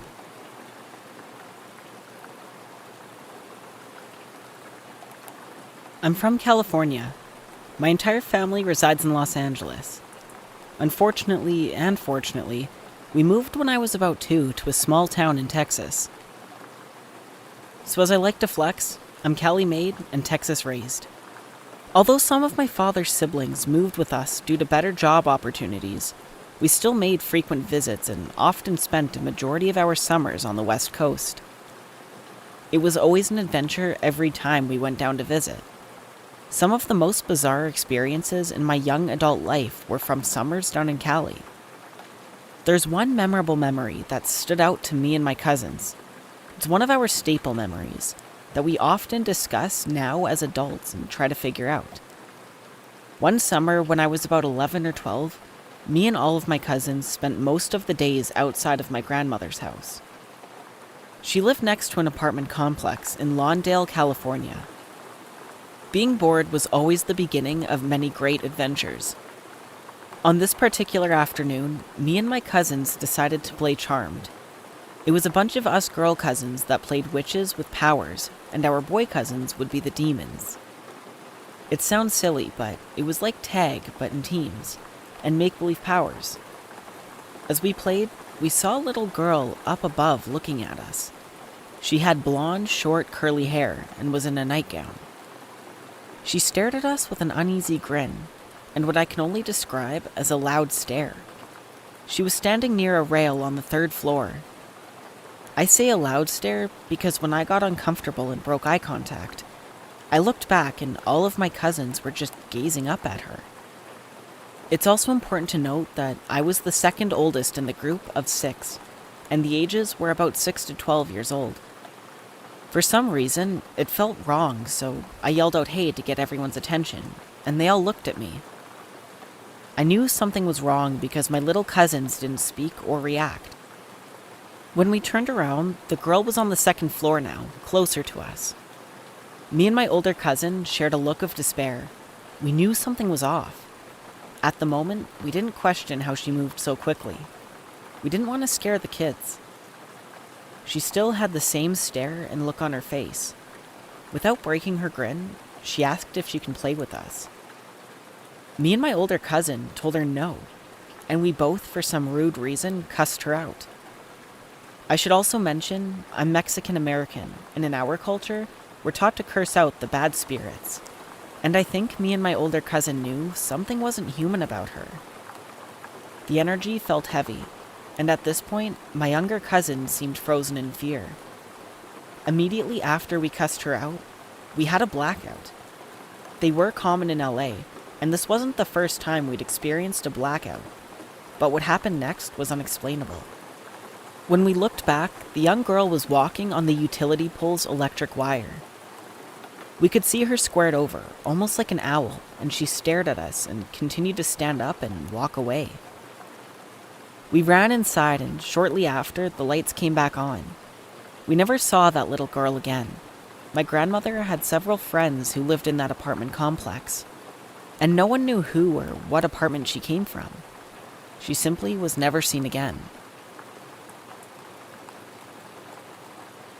My family is originally from a small fishing village called Catalina in Newfoundland. 4 to 5 miles north of Catalina is the even smaller village of Little Catalina. The surrounding area is covered in small ponds and bogs. In 1913, the town of Catalina held a dance for the local youth. My great-grandmother was about 13 years old at the time and was in attendance at the dance. According to her, a girl from Little Catalina came as well, walking a few miles. Her name had been lost to history. Well, that night, it was unusually dark, and a fog rolled in off of the North Atlantic. The dance finished at about 9 p.m., and everybody went home. My great-grandmother said that the next morning, the girl's parents were riding in their wagon. They were stopping at everybody's houses, looking for their daughter. They were hoping she may have stayed in Catalina with friends or relatives. One boy said that he'd seen her walking up the road towards Little Catalina after the dance. A search party was organized, and for 2 weeks, local men were searching forests and bogs while fishing boats scanned the coastline. But they never found any sign of her. Eventually, everybody came to the grim conclusion that she'd gotten lost in the dark and fallen into a bog hole. And a bog hole is quite like quicksand and will suck you down. Months later, one man claimed to have seen her floating over the bogs one evening. He said that he attempted to get her out, but she disappeared into the forest. I suppose nobody put much weight behind his claims because he was also a drunk. Years later, probably the early 1920s, my great-grandmother said that she was out berry picking in the bog with her sister as the sun began to set. She said she was looking across the bog and saw a girl floating steadily and smoothly over the ground.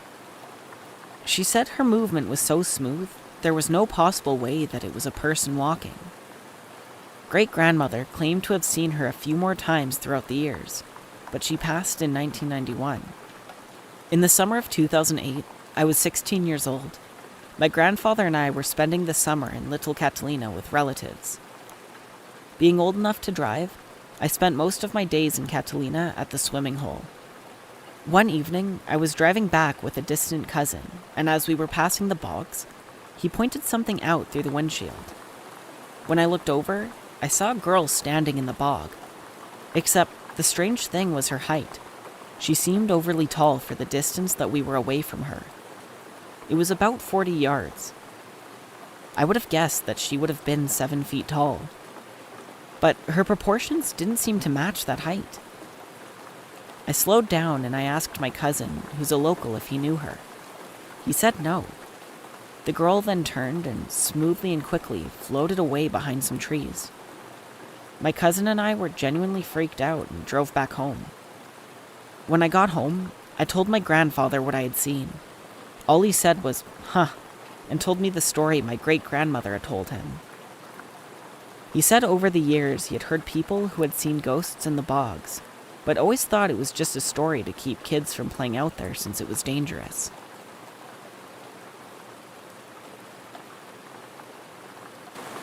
This is a story that pops up in my mind from time to time.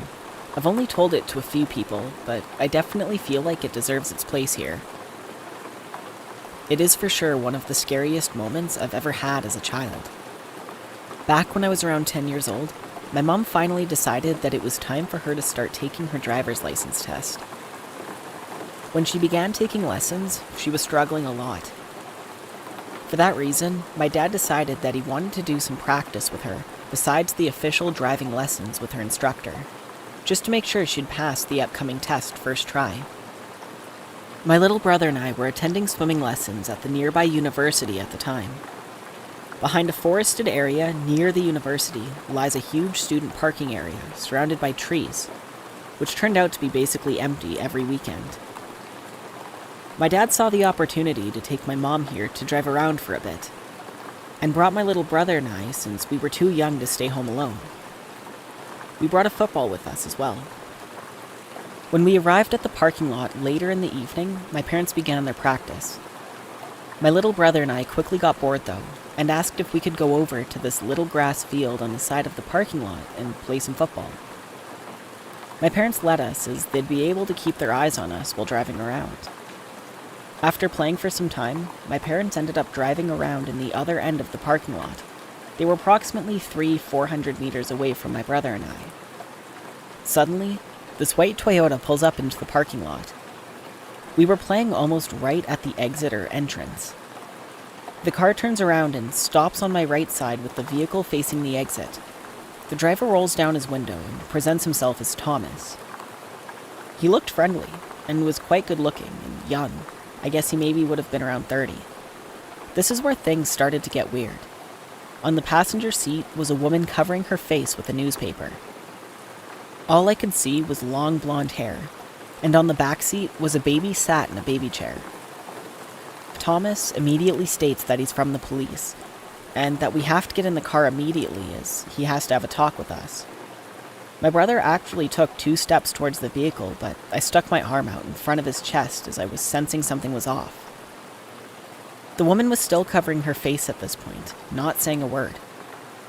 Thomas then raised his voice and told us again to get into the car, or else he would have to come out and get us.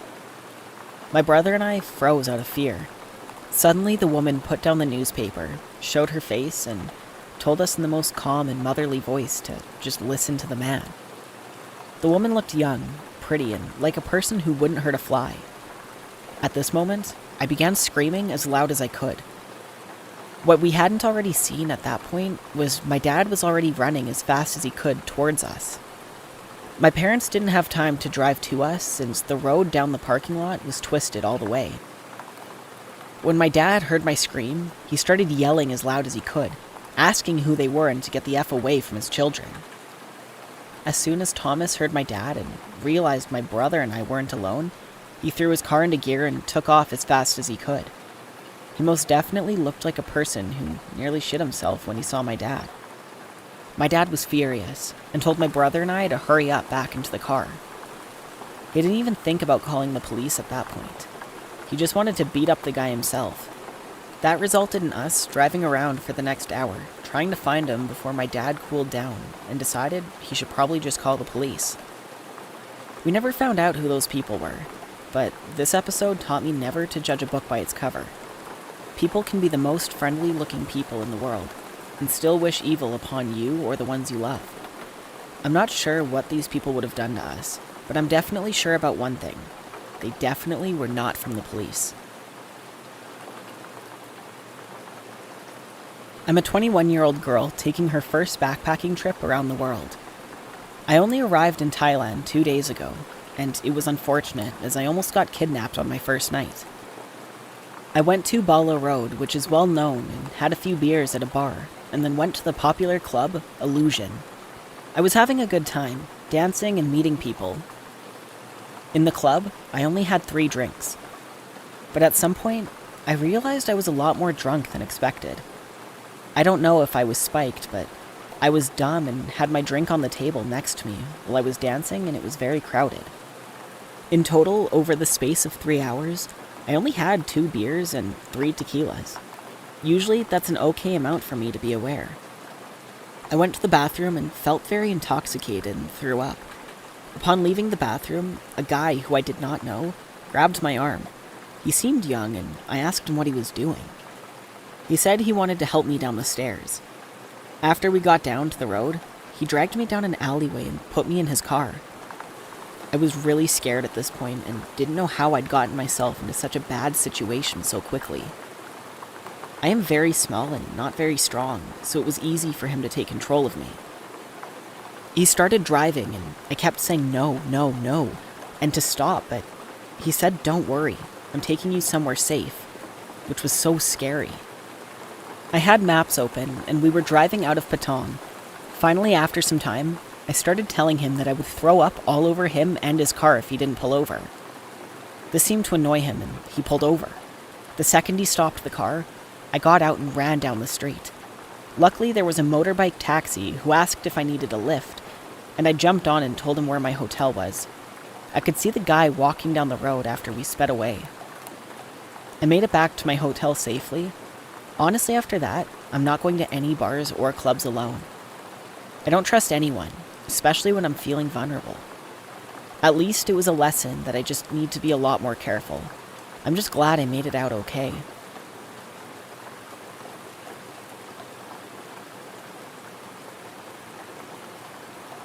I was 9 when this happened.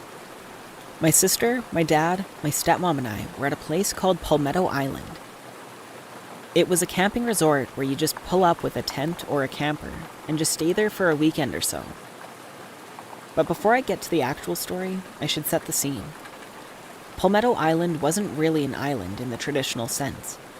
It was completely surrounded by palm trees and vegetation, except for the road in and out. There were roads in the resort, and they were only for golf carts and other smaller vehicles. The whole place was also dense with palm trees and vegetation. If you were not on the road, in a campsite, or at one of the recreational areas, you would be in a forest. And now for the actual story. My family and I were all hanging at one of the only playgrounds. I had made a new friend who I was playing with. At some point, the rest of my family had left me to play with my new friend, until eventually he left too. I was there alone and the sun began to set. This wasn't the first time we'd been at Palmetto Island, and I had, at the time, known it pretty well. I'd assumed that the walk back to our campground would be short. However, at some point, I got turned around and ended up going where you would launch boats into the water and to go fishing. There was a group of people there, and I asked them for directions. Now, I wasn't completely stupid, so I lied and said that the number of our campsite was about 10 sites down from our actual site. They pointed me in the right direction, and I started walking. Now, I hadn't known this at the time, but my family had realized I was no longer at the playground and started driving around in our golf carts and another one that they had rented. If they hadn't, I probably wouldn't be telling this story. As I'm walking towards our campsite, a car pulls up and they unrolled the window. It was one of the people I asked directions from. Keep in mind, I've been walking for around an hour or two in total. He offered me a ride and told me I can ride in the front seat. Me, tired and weary from walking, accepts and get into the car. I know now that it was something I should never have done. We were driving in the right direction until he passed the entrance to the campsite. At this point, I knew something was wrong.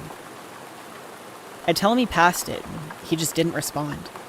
By some stroke of divine luck, I see my dad in a golf cart driving in the opposite direction as us, and I started yelling and waving at him. He pulls up in front of the car and stops, and so does the guy driving. I used the manual unlock in the car door and ran to my dad, who had his conceal carry drawn on the guy as soon as I'm out of the way. He called the police and held the guy at gunpoint until they got there and arrested him. I'm only now telling this story because I found out last week that the guy and his whole family had done this before, and they'd gotten away with it. I try not to think about what would have happened to me if my dad had not shown up when he did. When I was 20 years old, I attended college in Northeast Pennsylvania. I lived off campus and had a part-time job at the local mall. The mall was just over a mile away, and I would walk to and from work regularly. The mall generally closed at 9 p.m., and I would finish my closing tasks and start walking home around 9:30 or 10 p.m. at the latest. Occasionally, I could get a ride home with a coworker, but most of them were high schoolers getting picked up by their parents. One night, I was walking my familiar route home. There were never many people out and about downtown until I got back onto campus, which I would cut across to get home. This night, I was only a few blocks from the mall. I noticed a van parked on the next corner, but I didn't really think anything of it initially. The van appeared to be running, and the headlights were on. As I got a bit closer, I noticed the sliding door on the side was open. I definitely noticed, but assumed someone must be loading something in or out of one of the local businesses along the street. As I started to walk past the van, there was a sudden flurry of movement on my left. There had apparently been a man crouched behind the dumpster there, and he was running straight at the open van door. The scary part was that I was directly between him and the van door. He was trying to shove me into the van. I screamed, and I could only credit my complete awkward lack of coordination for what happened next. I tripped and stumbled when he surprised me, so when he hit me, I was already sort of falling to the ground. The force he had hit me with only got my head and shoulders into the open door, while the majority of my body was outside on the ground. I remember he grabbed me around the waist and was trying to hoist me up through the door, but I was just a body of dead weight. He jumped over me into the van, grabbed a handful of my hair, and started to pull me off the ground into the van. This is when headlights from a car turning down the street washed over me, and I could briefly see that it was a white guy in a black hoodie. When I saw the car, I screamed louder and started wildly flailing my arms. I heard their brakes screech, and the guy let go of my hair. I jumped back, and the hooded bastard slammed the door shut. Seconds later, he accelerated away. A cute little white-hair Polish woman had been in the car that turned down the street at the exact right moment to save me. She hugged me and told me I was safe, and it was when I realized I was still screaming. She sat on the sidewalk with me, and then walked me to her car. Cell phones were relatively new, so neither of us had one. She drove with me to the police station and stayed with me while I answered questions and made a report. As far as I know, they never caught the guy. My housemate with a car let me borrow it any time I was going to and from work, and I never walked around downtown again. I had nightmares for a while. I can't help but think of what could have happened to me.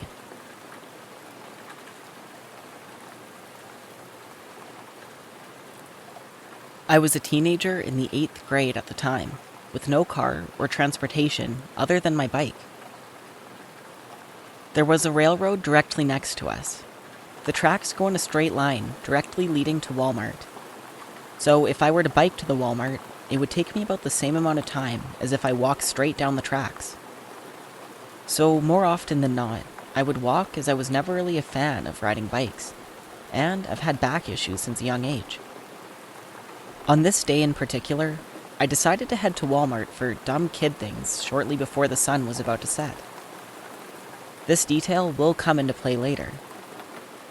Basically, I went to the store and got distracted and was just looking around. I bought some food and drinks and some trading cards, but left as the sun was going down. It was about a 20 to 25 minute walk home, and I decided to head down the tracks again. At about a 10-minute mark, it was getting very dark, and I was generally fearful and an anxious child due to my autism. I was scared of the dark until I was about 14 and a half. I would often have nightmares or see things that weren't there in my closet or dark corners. Since it was too dark to see, I was extremely nervous and hypervigilant. 5 minutes later, I could swear I was hearing footsteps crunching in the rocks, lining these tracks that weren't mine. I stopped a few times to listen and confirmed someone was walking towards me from a significant distance away. I couldn't see them at this point because of the darkness and lack of lighting across the railroad tracks. I had no phone or flashlight of any kind. At this point, I started freaking out internally. At first, I didn't know what to do, but as the sound of the footsteps got closer, I decided to call out and let them know I was coming towards them. I stopped as I did this and asked if someone was there. Well, I know this might seem silly as an adult, but I was used to my brain playing tricks on me in the darkness, and I was convinced I was hearing things. No response. At this point, the footsteps were getting closer, but it was still difficult to distinguish over my own, so I stopped. The footsteps continued for a brief moment, and then they stopped too. I called out again and said, "Hello, is anyone there?" No response again. I was still prepubescent and had a child's voice. I feel like any reasonable adult would have responded and said, "Yes," or "Yeah, I'm just walking," or whatever, as I had genuine, noticeable fear in my voice. After I received no response yet again, I told myself I was just imagining it and continued on my journey. At this point, being just under 15 minutes from my house, I heard them again, footsteps coming closer as soon as I started walking. I started yelling and making whooping sounds, thinking it might be some sort of animal. I yelled things such as, "I know you're there," and "I have a knife," which was total BS, but I thought it might encourage this person to respond. Still, nothing. A few times as I was speaking, I would hear the footsteps stop again. Finally, about 3 to 5 minutes later, stopping multiple times and hearing his footsteps stop, I start seeing this guy materialize out of the darkness. He had on blue jeans and a dark hoodie with the hood completely masking his face from the distance. I was instantly relieved for whatever reason. I was relieved to know that I wasn't crazy. And I began verbally vomiting to this guy that I was just scared, and I didn't know that he was on the tracks for sure. He again did not respond, and this was before mainstream Bluetooth audio, and I didn't notice any headphone cables in, even when I passed him. Because he didn't respond, I was eyeing him warily as he approached, and we locked eyes. He gave me a cold and blank stare, with a menacing look in his eyes, like he was thinking about what to do. He had his hands shoved into his pockets, and as I was passing him, he looked like he was going to pull something out. I was a very scrawny kid, and even though I had back problems, I was fast. It just hurts when I run too long. From then on, I was going down the tracks at a full sprint. It was all a blur. I tripped and fell twice, as well as soaked myself in mud when I tried to get across the small ditch, separating the track from the trailer park while I got home. I never told my mom, and I never walked those tracks again at night.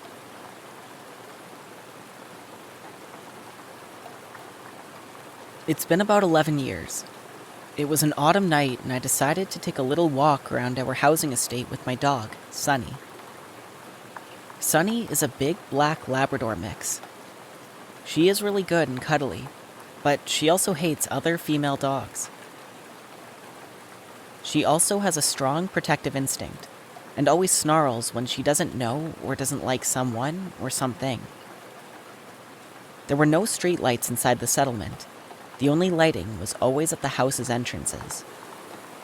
It was a small park with small playgrounds between the rows of houses. But, as already mentioned, everything was in complete darkness. That's why Sunny was never seen, but only to be heard when she was chasing a rabbit into the bushes. It also goes without saying that she wasn't on a leash. I only need it when other female dogs are nearby. Sunny listens to me and always comes when I call her. While I strolled comfortably through the dark settlement and froze, Sunny ran happily through the area and the bushes. I only guessed where she was because I couldn't see her, only heard her from time to time. At some point, I noticed a small shadow that was whizzing around me. When I looked more closely, I could see Sunny. She ran in large circles around me, and the place where I was, I thought she was chasing something. But the circles she drew grew smaller and smaller. She didn't make any noise. I went on comfortably because I thought she was just having her zoomies. At some point, I didn't see her anymore, but I went on knowing she would follow. Then I heard a sound. Footsteps. But they weren't my own. I was only startled because they were so close behind me, and it was so sudden. So I turned around, and I couldn't see anything thanks to the darkness. I got nervous and called for Sunny, because it could have been someone with a dog. Sunny didn't come, and I easily panicked. She suddenly stood in front of me, and out of nowhere, she began to growl as violently as she has never done before. My blood froze because it couldn't be a good thing. Then she started walking straight ahead, growling about 2 or 3 meters. When she stopped at that moment, I could recognize a figure, completely in black. This person was shocked and in front of Sunny. They didn't move, and Sunny started barking like there was no tomorrow. This person slowly walked backwards, towards the light at the house's entrance. And then I saw Sunny, bare teeth, in front of a young man wearing a hooded sweater, and probably started experiencing the same fear as I did when I noticed him. Because of as close as he was when he snuck up on me, he couldn't have had anything good in mind. Since it was too dark, however, he could not see Sunny, and she must have surprised him right at that moment. Sunny started to jump, and at that moment, the guy let out a scream, and you could hear something falling out of his hand onto the floor. He ran, and my dog followed. After I'd relieved myself from the shock, I called out to Sunny as loud as I could. After a short time, she was standing right in front of me, wagging her tail. I took her on her leash, and she went to where the guy had dropped something indeed. There was an arm-thick branch at the floor, and he certainly didn't have it to throw sticks. At home, it gradually dawned on me that Sunny didn't have her zoomies when she was circling me, but that she had long since noticed and kept an eye on that guy trying to protect me. On the other hand, that was creepy, but also a relief. I was, and still am, very grateful for this dog. When I was young, me and my family moved into a pretty old house in England, and it was in pretty bad condition when we moved in, so we had to do some renovations. I had to share a room with my mother, and this is where I would experience most of the ghost stuff. As you came into the room, this is what it would look like. On the left is a wall, and on the right was my little bed. Hugging the left was my mother's bed and a small nightstand. This all took place over the course of about 7 years. Anyways, now on to the story. It started off slow, such as me and my siblings seeing something at the corner of our eyes while we would play board games late at night, or just feel like we were being watched. Eventually, it evolved into actually seeing stuff often. Although I shared a room with my mother, I would keep all of my toys and stuff in my brother's room. We would often be there late at night, playing or talking. Every time I would leave the room, the exact same toy would come launching off the shelf and land at my feet. My parents were big believers in the paranormal, so they would tell us to ignore it and pay it no attention. But us being kids, we never listened. From there, it would get worse and worse, and it seemed to target me. This is the part that freaked me out the most. One night, I was asleep in my mother's room as usual, when suddenly I woke up and was sitting up. I opened my eyes, and through the little light in the room, I could see a short figure standing by my mother's nightstand and hunched over staring at her. I didn't have time to pay attention to details, since I immediately started screaming and crying. It was so loud, my mother thought I was being murdered as soon as she woke up. The figure disappeared, and she calmed me down and put me back to bed. I thought it was over, but really, it was just the beginning. From that point on, it would be nearly a nightly routine, at least 4 nights a week. I would wake up in the middle of the night, sit up, and look over to my mom's nightstand and see the exact same thing. Some sort of figure standing over my mother, and again, I would scream, cry, and so on. Sometimes my mother would leave a little light turned on for me on her nightstand, but that didn't help, as the figure would still come back after each night. Eventually, I managed to identify what it was. It was a little girl with blonde hair in a dark blue dress with light blue patterns and flowers on it. Even though I could tell what I was looking at, it still terrified me, and I would scream and cry nearly every night. Sometimes it would be in a different spot, instead of next to the nightstand, such as standing by the door looking at me instead of my mother, and sometimes closer to my bed. Eventually, my mother got tired of me waking her up by screaming and crying, and she eventually went to see a psychic. This part was absolutely crazy. She described what was happening to us every night to the psychic, and the psychic told my mother that it's a little girl called Samantha, and that she had been following my mother since she was a child and acts as a guardian angel of sorts. That's why she was always watching over my mother as she slept.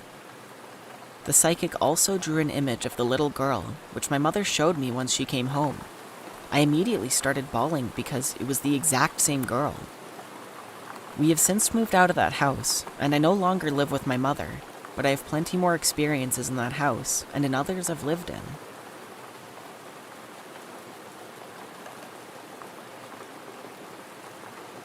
I was home alone one evening and had gone to sleep for the night. I live with my significant other and 2 indoor cats, but she was out of state traveling for business. I woke up in the middle of the night. I wasn't sure what time it was, but it was completely dark out. I like it when it's cool when I sleep, and usually have the temperature around 7 degrees or colder since I live in Central Texas. But this was different. I was ice cold and wrapped in blankets. It was middle of summer, so evenings aren't cold. When I grabbed my phone to look at the time, it seemed to be off, and I pressed the on button, but it never turned on. Since I was half asleep, I shrugged this off. I walked out of my bedroom to go adjust the thermostat, and noticed the cats weren't around. This was weird because the fur balls are always hanging out in or around the bed. I walked to the thermostat and tried to adjust it, but the power to my Nest thermostat was nil, and the power to the house seemed to be off. I peeked out of the upstairs window to see if any of my neighbors were having power issues, and I noticed that all of the outdoor lights were working just fine. From the time I woke up to this moment was probably around 1 to 2 minutes max. I decided to wander downstairs to grab some water, but I'm startled when I realize there's a glow of a light coming from the first floor. The way my house is situated, I couldn't see the light until I had approached the stairs. I found this odd because the power seemed to be out just upstairs, which didn't make a lot of sense. I started walking down the stairs and began to hear a faint humming noise. The noise had a high pitch to it, with arbitrary pulses of low sounds. Almost like a muffled weed whacker that someone is throttling at random. As I continued to walk down the stairs, I spotted a dark, slowly moving figure in the room with the light at the bottom of the stairs. The next step that I take feels like I walked off the side of a cliff or was sucked into the floor. That is really the best way I can explain it, because I don't remember what happened after that moment. I just lost all feeling from my body. My next memory is waking up to the sound of my phone's alarm. Everything seemed back to normal. I sat there in bed. The cats were back to being lazy in the bed next to me. And I tried to think about the 2-minute incident that happened in the middle of the night. I am not a sleepwalker, and I was definitely not dreaming. My security system's app shows the time whenever a door is opened or closed. I realized that my security system was disarmed on the app and that the front door had been opened and closed several times throughout the night. I pulled up my security footage from the exterior cameras and was surprised to learn that there was zero footage from the night. All it was the motion sensors reacting to a random car driving by around 10 p.m. And then the next thing is another random car in the morning. So someone or something had walked in and out of my front door, but the cameras didn't capture any footage. My neighbor across the street has a good security system that points at my house. I asked if he could review the footage from his cameras. I told him some made-up story about how I thought someone had broken into my truck. He said it was weird because when he tried pulling up the footage from that night, his cameras also didn't record anything, just a time gap once again. My first thought is that I was sleepwalking and that the memory was a dream, but it couldn't have been. When I looked out the window in the middle of the night, I distinctly recall a red pickup truck being parked in the wrong direction in front of my neighbor's house. I always notice when cars are parked left wheel to the curb because I've gotten a ticket for this in the past. However, the truck was not there before I went to sleep, based on footage. But there it was in the morning, again based on footage. So the truck was there when I saw it in the middle of the night, so I definitely woke up in the middle of the night, cold as ice, no cats, no working phone, or thermostat. I know I saw the truck out the window and then got warped by something on the stairs. A couple additional things were different in the house. The security system was disarmed, and I definitely armed it before bed. The light was still on downstairs, and that was absolutely off before I went to bed. And lastly, the biggest mystery in my opinion, my 55-gallon fish tank that sits at the bottom of the stairs in the entryway was missing 2/3 of the water. Seriously, where did over 40 gallons of water go? The whole area around the tank was bone dry and the fish were fine.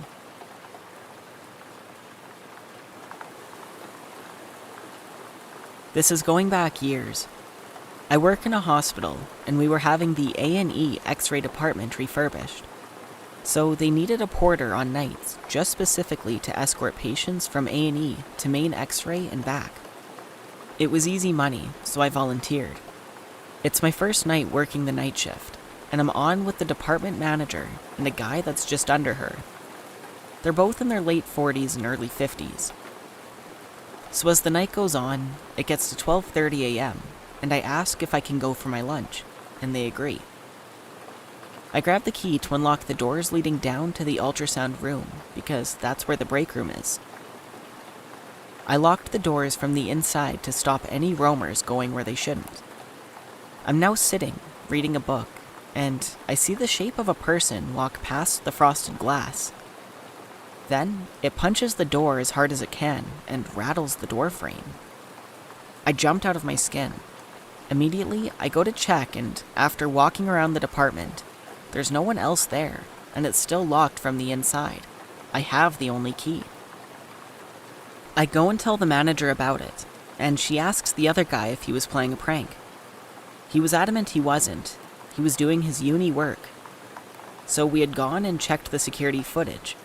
You can clearly see me walking down the corridor, locking the door, and going into the staff room.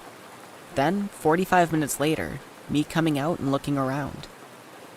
I found out that the X-ray department is an old mortuary.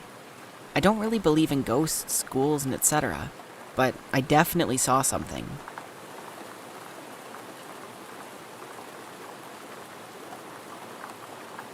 If you're familiar with Denver area, I lived in the Clayton neighborhood on York.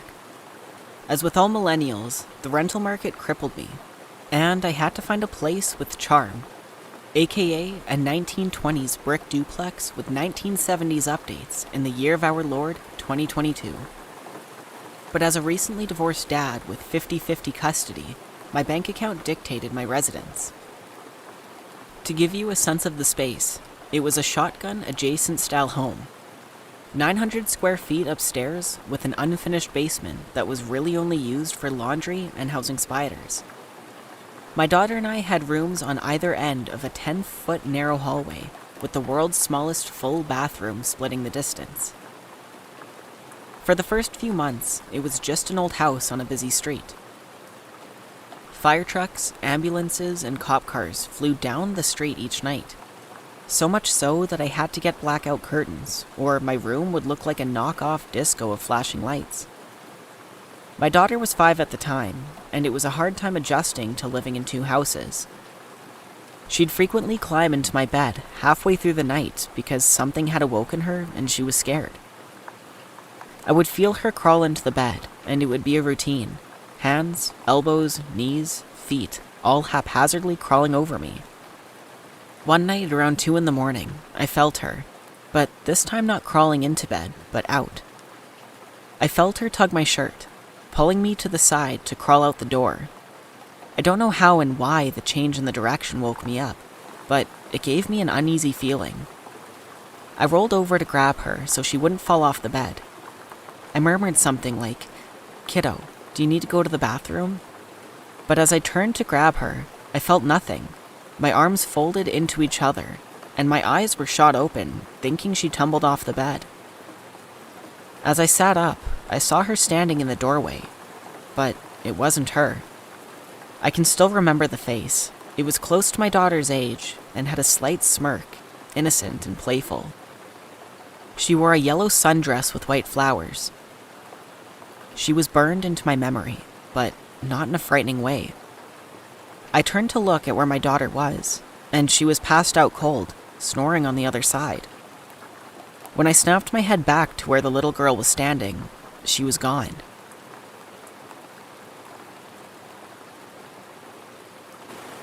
When I was 18, I worked at my college's residence building at the front desk. I think I almost got assaulted or murdered. You be the judge. During the summer, the building operated as a hotel. So 2.5 floors were hotel rooms, and half of the 3rd floor were for student rooms. The whole building operated with a hotel swipe key system that was pretty outdated.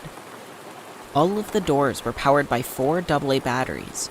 If the batteries died, there was a decently lengthy process to replace them and reprogram the door. A dark-haired guy came to the front desk from inside the building while I was working an overnight shift at around 1 or 2 a.m. He said he left his keycard in his room. I made him a new one, and made my first error of the night. Hotel guests could have as many room keys remade as they wanted. Students, however, were supposed to be given a temporary keycard and charged $2, which was to be returned when they located theirs. I gave him a new key for his room and asked if he was a student or hotel guest. He replied student. At this point, I should have checked our system to charge his account, but I was so caught up doing administrative duties, I forgot. I used to trust people way too easily at this job, but I quickly learned not to. Later on in the night, maybe around 3 or 4 a.m., he came to the desk and said he couldn't get into his room. I asked if he forgot his key again, and he said no, the door wasn't working. I asked if the light was coming on when he swiped his keycard, and he said no. I figured the batteries were dead. I told him I'd have to change the batteries, and I went up to his room with him. He asked me for my name, and I told him, but he didn't tell me his. I opened the room door manually with a master key. I told him I'd have to prop it open while I worked on the back panel to replace the batteries. He said no, it's okay, I'll close it, and closed it and deadbolted the door locked. That was really weird, but I tried not to think about it. I had changed batteries on plenty of other doors, By this point, some students were iffy about having their doors propped open for the room to be on display for anyone walking by. He also had a really thick accent, and I thought he might be an international student since we had lots of students from other countries where English was not their first language. I gave him the benefit of the doubt and thought maybe it was just a language barrier issue. At this point, I really felt like something was wrong, but I tried to ignore it so I didn't freak him out. While I was trying to focus on fixing the door as quickly as possible, he kept trying to entice me to go further into the room, saying his bed was broken and he needed me to take a look at it, or there was something underneath it that needed to be fixed. He held out a little gold house key and said, "I have a key, go get it," and then he threw it under the bed. He also said that there was a leak under the fridge. He just kept trying to convince me to get down on the ground, throwing random problems at me. Obviously, I told him no. I'd send maintenance up in the morning to take a look at it, if anything was broken. I had my back to him, and he asked me if I would take off my glasses. I said no, I need them to see. His tone changed, and in the most steady, chilling manner, he said, "Ella, it's okay, you can take them off." And from behind me, he reached around to take the glasses off. I swatted his hand away and tried to keep my composure. I said no thanks, I need to keep them on. Even though he was creeping me out, I didn't want to be rude to him. I didn't want to get in trouble if he complained about me, or risk upsetting him and having him yell at me. I got up to grab something from the door repair kit and undid the door deadbolt to open it up in the process. He jumped towards the door and closed it again and told me to keep it closed. I told him no, I had to open it to start reprogramming it in the front. While I held the door open with my foot and grabbed something from the door repair kit, he started playing with the little wispy hairs at the top of my forehead and kept trying to touch my shoulder. I swatted at him again and asked him not to touch me and focused on getting the hell out of there. He once again tried to get me to follow him into the bedroom, saying that the bed was broken, and I went as far as the door frame to see if I could spot any actual problem with the bed. This is when I realized he had nothing in his room. No dishes in the kitchen, no shower curtain in the bathroom, no sheets on the bed. This was not his room. My brain once again went back to the international student theory, thinking he had just arrived today and hadn't gotten the chance to buy anything yet. But in the pit of my stomach, I knew something was wrong. I fiddled around with the door for a few more seconds before announcing that it was fixed, and quickly gathered the door kit and left. Before I had reached the elevator, he came back out without his shoes on to follow me. He tried to get back in to get his shoes and called out, "Ella, the door isn't fixed. You need to come back." I went back and opened the door manually, and I told him if the door was broken, I'd have to send up maintenance to fix it in the morning. I knew he was going to try and follow me to the elevator again, so I closed the door behind me, and once he went inside, I ran down the stairwell as fast as I could. When I got to the front desk, I checked the computer and saw that the room he was in was supposed to be empty. It wasn't a student or hotel room. I locked myself in our back office and called campus security. He came down a few minutes later and went behind the desk. I yelled at him to get on the other side and wait. Now, I knew he wasn't a resident. He tore the corner off a slip of paper I had sitting on the desk and drew a flower on it, then put it back on the top of my papers. When security arrived, he ran back up the empty room and tried convincing them that he lived there so he wouldn't have to leave. He kept showing them his key, which had decided to work on the other door again somehow. They escorted him back downstairs and came to ask me if he really did live there. Obviously he didn't, and that's why I called them crying and terrified. He kept interjecting to argue that he did live there, but he couldn't even recall his room number when he was asked. Security asked him for a student card, and he couldn't produce it, so they told him he would have to leave if he couldn't prove he lived there. While they were grabbing his information, I listened from the office and could immediately tell he was lying. The number he gave was just a bunch of random numbers. The name he gave was prefixed by, as if he was trying to think of a name. When they asked him for his address, he just said, across the street. One security guard asked if he lived in the apartments across the street, and he said yes, but conveniently couldn't tell them what building number it was. He said his apartment was number 1200, but I moved into that building a few months later, and apartment 1200 doesn't exist. When security asked what his purpose was to be sneaking into a room, he just kept saying the ums and ahs and saying he didn't know. They'd ask, were you trying to see a friend? Do you know anyone who lives here? Were you here to hurt somebody? And he kept fidgeting and saying, I don't know, no reason, I was just here. He tried to tell them he was my friend, at which point I poked my head out of the office and said I've literally never seen him before that night. He left, and we didn't call the police because he didn't actually do anything, but it was still unsettling.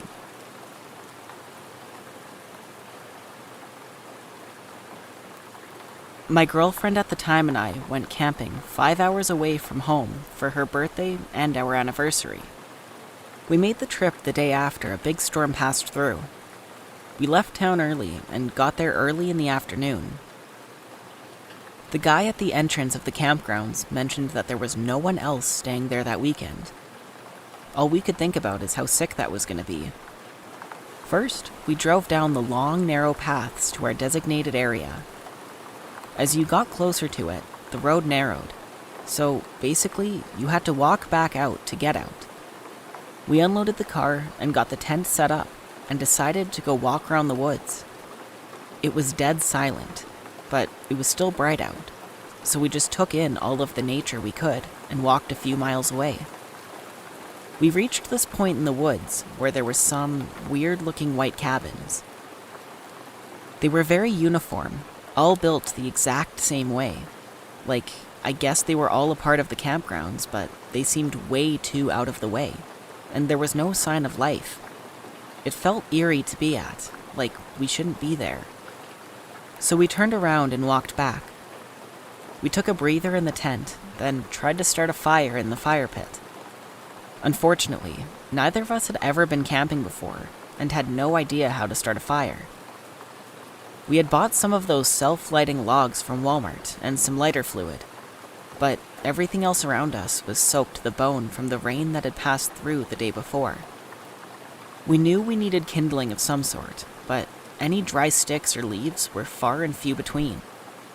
Eventually, we got a small fire going and ate hot dogs and marshmallows and spent some time looking at the stars.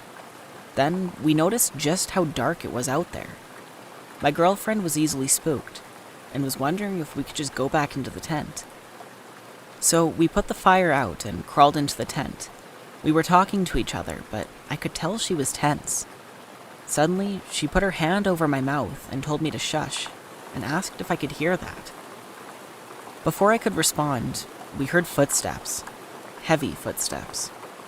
It sounded like a group of people were walking. I whispered to her that it was probably just animals or something.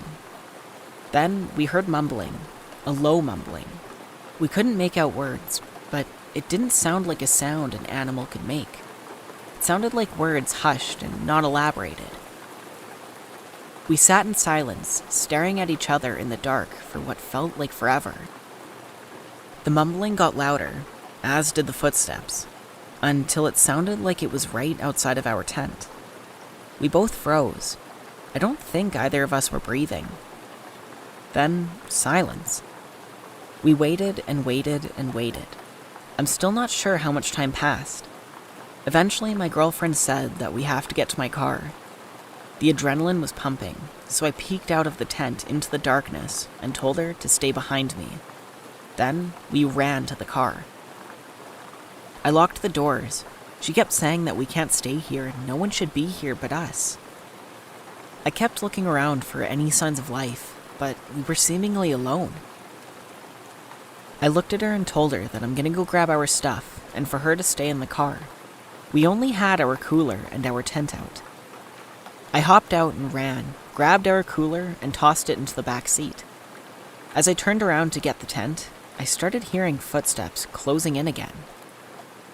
In a moment of pure terror, I yanked the tent out of the ground, wrapped the tarp around it, and slung it over my shoulder like some panicked Santa Claus, and then shoved it into the trunk. I didn't say anything in the car except, "Do we have everything in here?" My girlfriend said yes. I floored it in reverse, out of the camping area. Then, when we came to the fork in the road, it went 6 different directions. I asked my girlfriend if she remembered which path we came down to get here, and she told me she didn't know. We chose a random one and ended up in a different camping spot. I was cursing under my breath and slammed it into reverse again. Then I noticed from the angle we had exited from, I could see the main path back to the gate, thanks to a small sign behind an overgrown bush. As we hightailed it out of there, I noticed there was a single small green light out in the woods to our right, near where our designated spot was. We drove the entire 5 hours back to our hometown and fell asleep on my girlfriend's parents' couch at 4 a.m. We never talked about the trip ever again, and I haven't had any desire to camp since.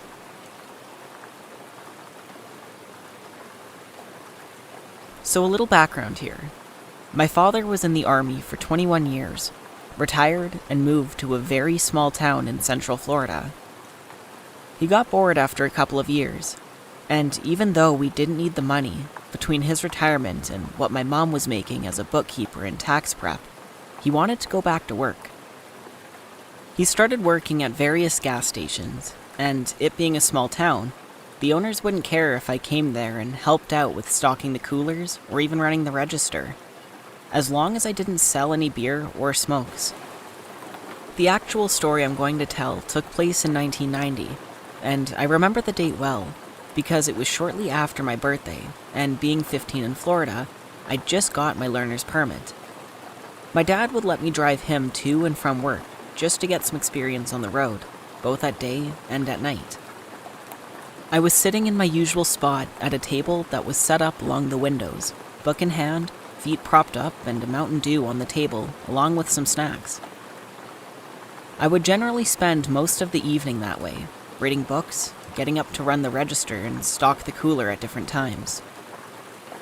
I remember glancing up because something caught my attention that was unusual, and I realized that a lady was walking up our parking lot from the direction of the interstate. The gas station was right on the I-75. This in itself was really strange, because where we were located, you didn't get many people walking, and definitely not walking from the direction of the interstate. I figured she must have broken down somewhere and was coming up to use the phone to call a tow truck or something. She came into the store, looked around for a few minutes, and I remember just getting a strange and creepy feeling about her. She walked up to the counter and started telling my dad a story about how she had gotten stranded and needed a ride up to the next big town just north of us. Ocala was the town. My dad lets her know that he's working, and there is no way that he can take her. She turns around and looks at me, and while she is looking away from him, my dad catches my eye and subtly shakes his head no. I was confused for a second, but then she turns back to my dad and points at me, asking if I can take her. My dad responded back that I only had a learner's permit, and I wouldn't be able to drive her anywhere and then drive back. Normally, I would have done it, even though it was illegal, because I've done it a few times before already. I didn't argue with my dad, since this was completely out of character for him. He was normally chatty with the customers, but for whatever reason, he was almost cold and dismissive of her. Turns out, he also had a bad vibe about her from the minute he saw her walking up the drive. Well, she cusses him out for a minute, and he basically tells her to get out of the store. She slammed the door closed. I thought the glass was going to break from how hard she slammed it. I kept an eye on her and continue to watch as she makes her way back up to the interstate and then starts up the northbound on-ramp. Almost a year passes, and I'm in my bedroom, less than a week before my 16th birthday. I hear my dad yelling from the living room, telling me to get down here and take a look at this. I quickly run to the living room and see my dad pointing at the TV, and I see the mugshot of the lady up on the screen. Immediately, I remember the lady who had been in the store. Turns out, I almost gave a car ride to Aileen Warnos, who was later convicted of being a serial murderer and then later put to death. When I finished uni, I moved back home until I found a job. As soon as I could afford to, I set up a profile on the website Spare Room. I was contacted by James. He had a room to rent on the outskirts of the town I worked in. It sounded good, but he wanted to talk on the phone before inviting me to view it. We had a chat one evening, and it turned out we had some things in common. We both enjoyed fitness, particularly swimming, and were both movie buffs. By the end of the call, it felt like I'd been chatting with an old friend, and I was looking forward to meeting him. James didn't specify his age, but I assumed he was in his 20s like me. When I went to view the property, he actually came out of the house next door to greet me. When he introduced himself as James, I was pretty shocked. He was at least 50, dressed quite conservatively, and looked like he was wearing a hairpiece. If he told me on the phone that he was in his early 20s, I wouldn't have questioned it.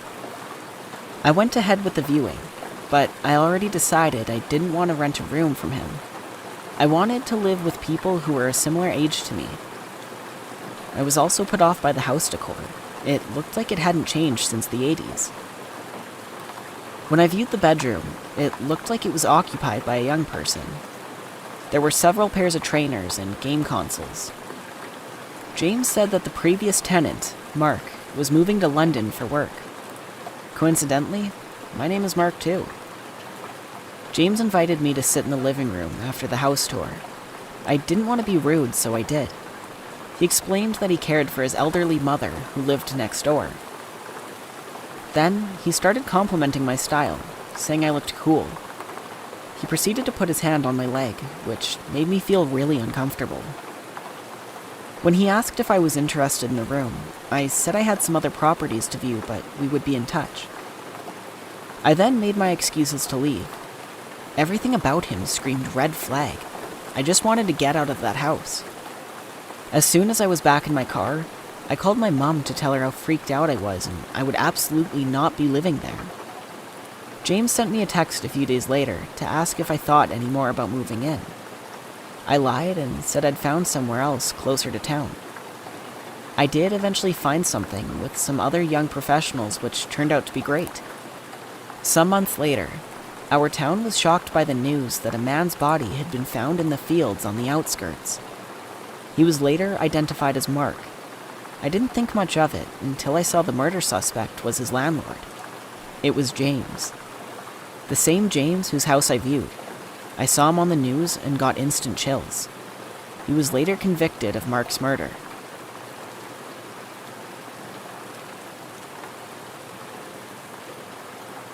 The story takes place in the summer of 2017. My name is John, and I live in a rural part of Alabama, but I chose to work in the city. The drive is about 45 minutes or so, depending on traffic. However, by the time I pick up my son from the sitter, get dinner, and get home, I've been in the car for about an hour and a half. My house is surrounded by trees, and the neighbors are few and far between. It can be pretty lonely living out here, but I enjoy the privacy. One evening, I pulled in my driveway and noticed something odd. The doors on my storage shed were wide open. I told my son to sit in the car as I got out to investigate. I didn't see anything missing, so I closed the doors. I know the wind had not blown them open because it had 2 latches, and you have to open them in order to get it open. The next day I looked around, and much to my dismay, 2 weed eaters, along with a few other garden tools, were missing. I know I should have contacted the police, but I knew there wasn't much they could do at that point. Throughout the week, I had some time off and decided to tackle some yard work that I needed to get done, including cut down a medium-sized tree that had grown next to my house. Once it was cut down, it took everything I had to move it to the edge of my property, just inside the woods. I planned on cutting it up another day. Fast forward to the next Friday, I left work at 7 p.m., picked up my son, and we arrived home at 8:30 p.m. As I pulled in the driveway, my son and I noticed something laying across it. It looked as if a tree branch had fallen across my driveway. I drove up to it and I thought to myself, there's no trees over my driveway. Once I looked towards the base of the tree, my heart sank to the bottom of my stomach. It was the tree I had cut down. I had put it in clear on the other side of my property until I could cut it up. I recognized the markings from my chainsaw. I didn't really know what to do. My son and I sat there in silence for at least 5 minutes. I rolled the driver and passenger window down, just an inch to hear if anyone was around. I heard nothing. I then realized in order for me to get into my house, I would have to move the tree. I told my son I was going to get out to move it, just enough so we can get past. If anything happens, he can use my phone and call the neighbors who live the closest. I darted out of my car and moved the tree slightly and raced back to my car. I was terrified. Luckily, my son was on the ready to unlock the doors for me to get back in. I drove up towards my house and we got in safely. I did not sleep well that night. The next day, I woke up to find the tree was moved again, this time a few feet behind my car. To this day, I'm still baffled on who could have done this or what their intentions were. Next time, I will be smarter and call the police. And the other question that I have that I can't answer, how did someone know where I put the tree after I cut it down? Whoever had done this had been watching me. I had put the tree in the woods. That thought alone is enough to keep me up some nights.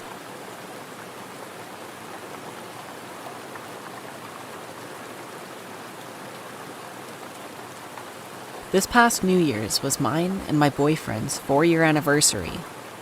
We typically don't do much, so this year we decided to make it special by planning a romantic getaway. At the time, the two of us were living in Seattle and wanted to rent a cabin in a snowy small town for the weekend. We found a cabin on Airbnb with a hot tub, and we were sold. The cabin was, of course, the last house on the road. To get into it, you had to drive down a small, remote, private road that ended in a roundabout. Off the roundabout was a long uphill drive leading up to the cabin. We got to the cabin, and it was snowy and beautiful. The cabin itself sat on the top of a garage, and you needed to take the stairs to the back side of the property to get into the front door. When we got inside, there was a booklet with all of the cabin info outlined. The book said that during the snowy season, don't be surprised if their contracted snowplowers showed up to clear off the driveway. Okay, sounds good. We unpacked and realized that there was no service on either of our phones, but the booklet told us that there was a landline in the cabin if we needed anything. We spent the first night by the fire playing board games and drinking wine. We planned to spend the next day in town, and that night I had booked a reservation for a nice dinner. We were gone almost all day, only returning briefly to get dressed up to enjoy some good food. Dinner was great, and we were excited to head back to the cabin for some champagne and hot tubbing. While at dinner, the temperature had dropped and it snowed for the first time that day, coating everything in a fresh layer of powder. We drove down the private road and got into the driveway. My boyfriend had stopped the car. His headlights were shining in front, and he asked if I noticed the new tire tracks.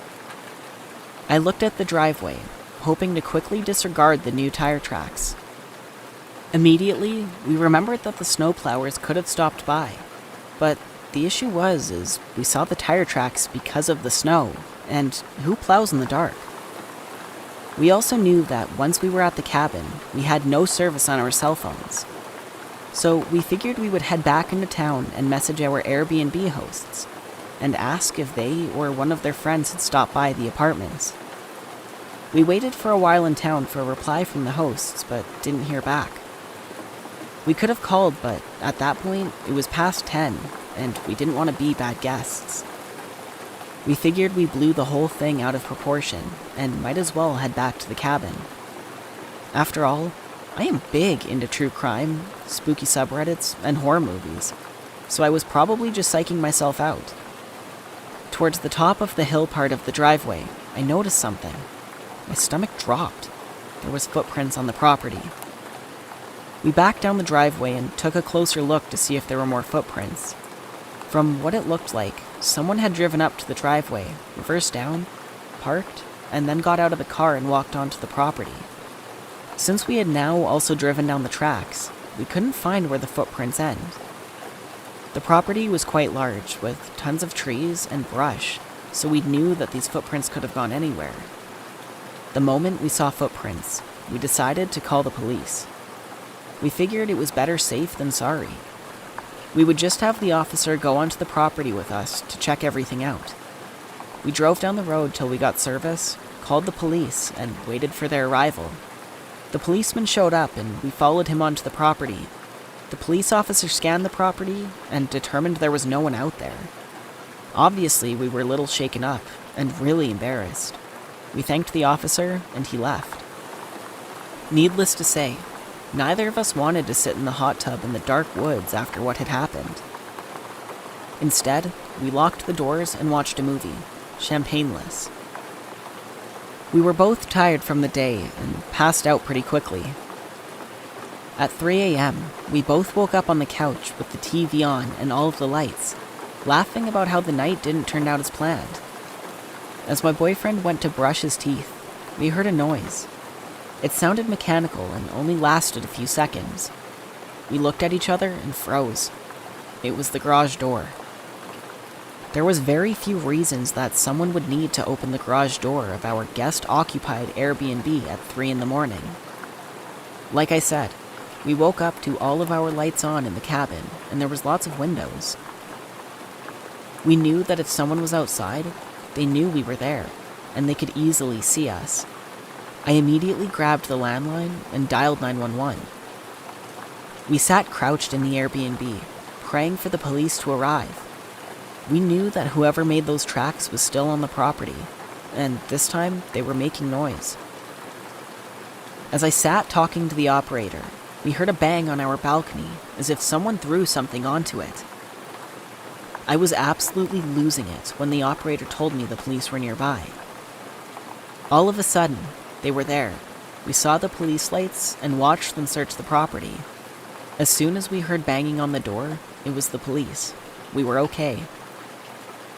At the door were 2 policemen, one in front of us and one a little behind, kind of kicking around snow, looking at the ground. I noticed the police officer in the back was the same officer that did the initial check on the property. The police officer told us that not only was the garage door shut, but it was locked. And again, there were no signs of someone on the property.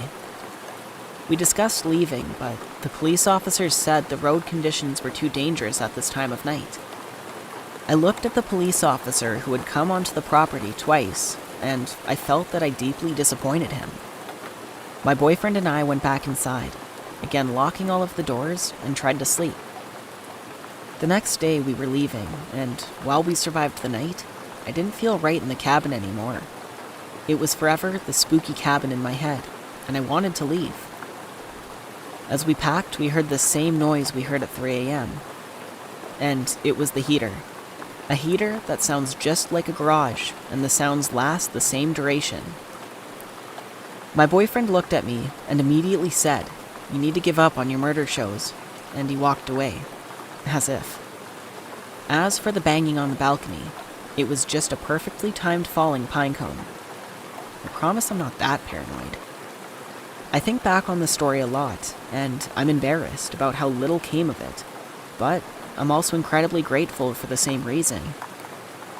But whoever drove onto the property and walked around, thank you for triggering all of my nightmares. Please stay home, and yeah, let's not meet again.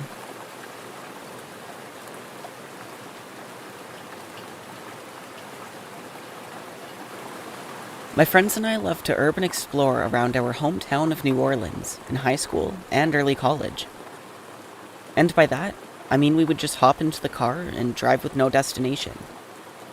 We would end up somewhere interesting looking and then get out and walk around. I've got a couple of stories, but this one still stands out in my mind.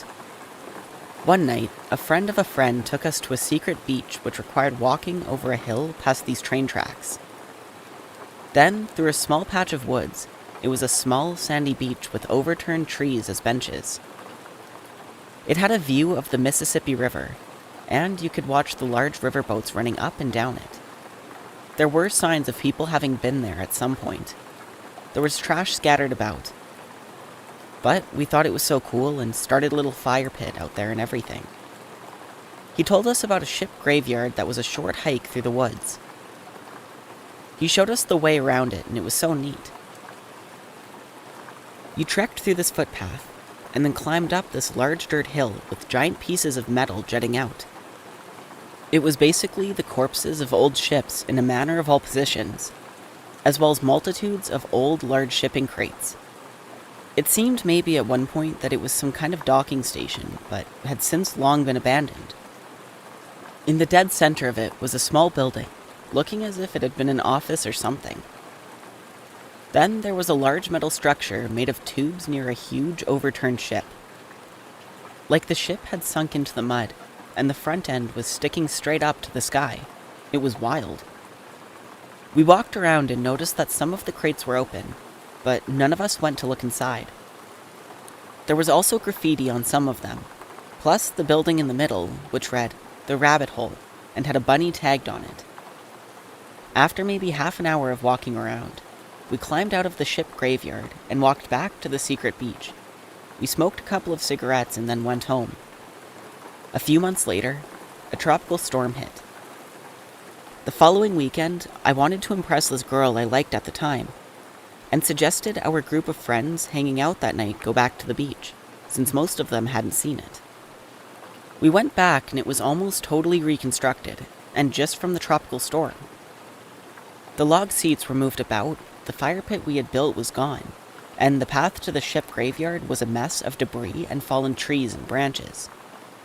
We hung out on the beach, and I asked the group if they wanted to go see the ship graveyard. We had to take a weird alternate route through the woods from the normal path, because the main footpath was still flooded over. We got to the back, and the climb up the dirt hill was a trek. It was sloppy and muddy, and the metal struts to climb were sliding around. But we made it to the other side, and everyone was astounded, and we walked around for a bit.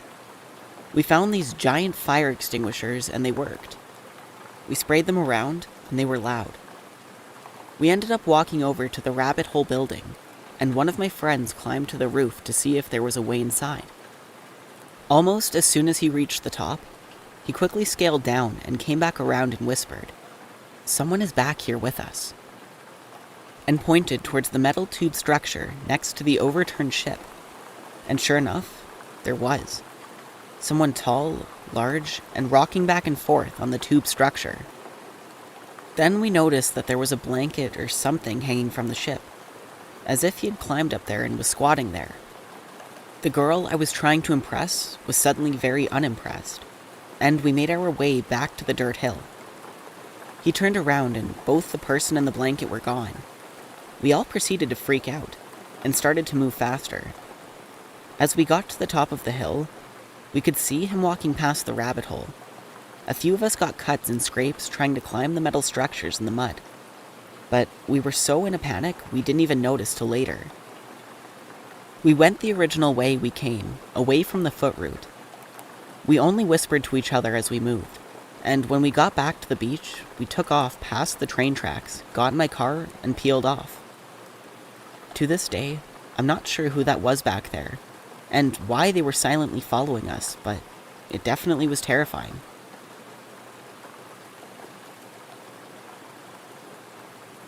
I stayed with my friend for a couple of weeks in the town I grew up in. She works at a restaurant. Without giving away too many details about the location, it's a plaza with a river, a movie theater, restaurants, and boutiques. We entered through the parking garage, which had 3 stories, both elevators and stairs. This is important.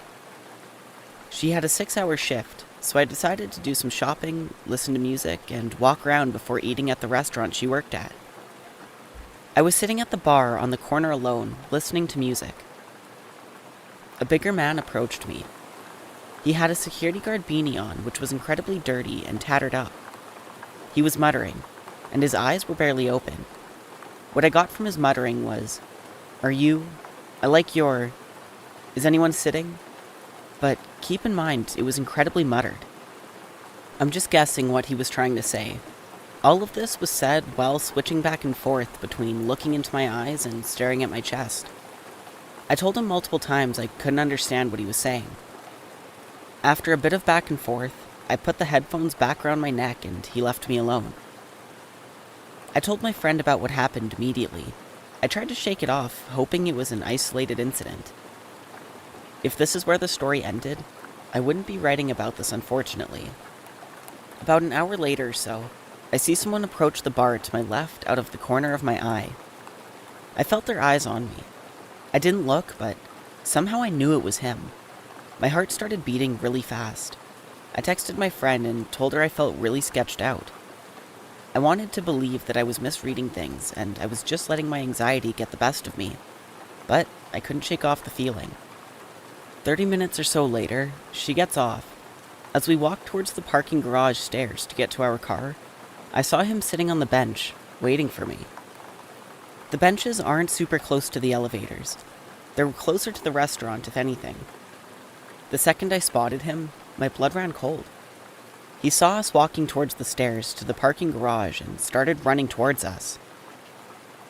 I was face to face with him by the time we got to the top of the stairs. We booked it to the restaurant and used the employee elevator to get to her car. And an employee escorted us to the car as well. The employee told us that there were a lot of cases of homeless people who walk around the restaurants. So I presume he was homeless and just walking around the restaurants until he saw me. I'm incredibly thankful that I trusted my gut and that I saw him. I don't know what would have happened to us if I didn't see him at first.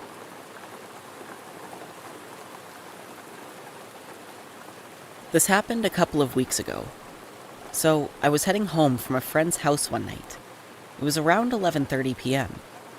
My friend lives about 25 minutes away from me, and the fastest way to get home is if I take the back roads.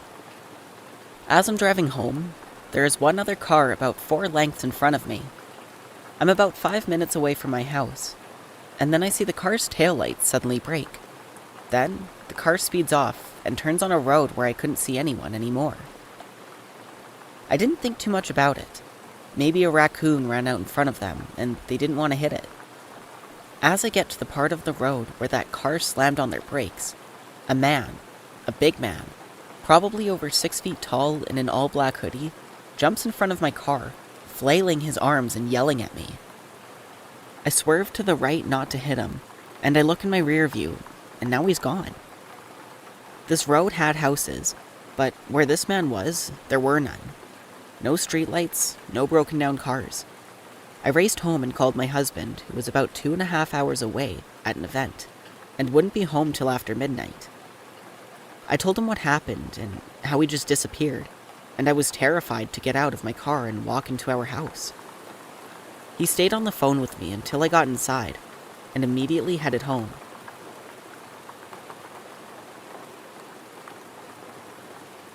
This all took place a few days ago, and I'm still unsure what was going on. I was sitting in my room, playing some Xbox, when I heard what sounded like a dying animal coming from the outside of my window. I had heard it a few times earlier that day, but this time it was much louder and more aggressive. This, of course, freaked me out, so I went outside to investigate. For context, my window leads into my backyard, which is right next to a laneway, separated only by a little fence. I walk outside and head to where my window is to find my dog going absolutely nuts at the fence, barking and scratching. The strange noise had stopped, but I realized that a bunch of other dogs in my street were also going crazy. I initially thought that some strays were fighting, and one got injured. I stuck my head over the fence to have a look, but nothing was there. I calmed my dog down and headed inside to the front window that looks out onto my street. Mind you, this window is quite hard to spot from the street, which makes the next part a bit extra freaky. The dogs in my street were still going crazy, so I looked out the front window, expecting to see some dogs chasing each other or something like that. But all that I saw was a strange-looking man walking down the road. His back was turned to me, and I stared for a little bit, trying to analyze the situation. That's when, out of nowhere, He turned full 180 and made direct eye contact with me. When his eyes met mine, I nearly crapped myself and quickly ran from the window. I gathered my thoughts for a second or two and decided to look back and see if he was still standing there. But nothing. No one. He was gone. The time between me leaving the window to me looking back to see nothing was too short for him to have left. The whole experience left me quite shaken and confused as to what I actually witnessed.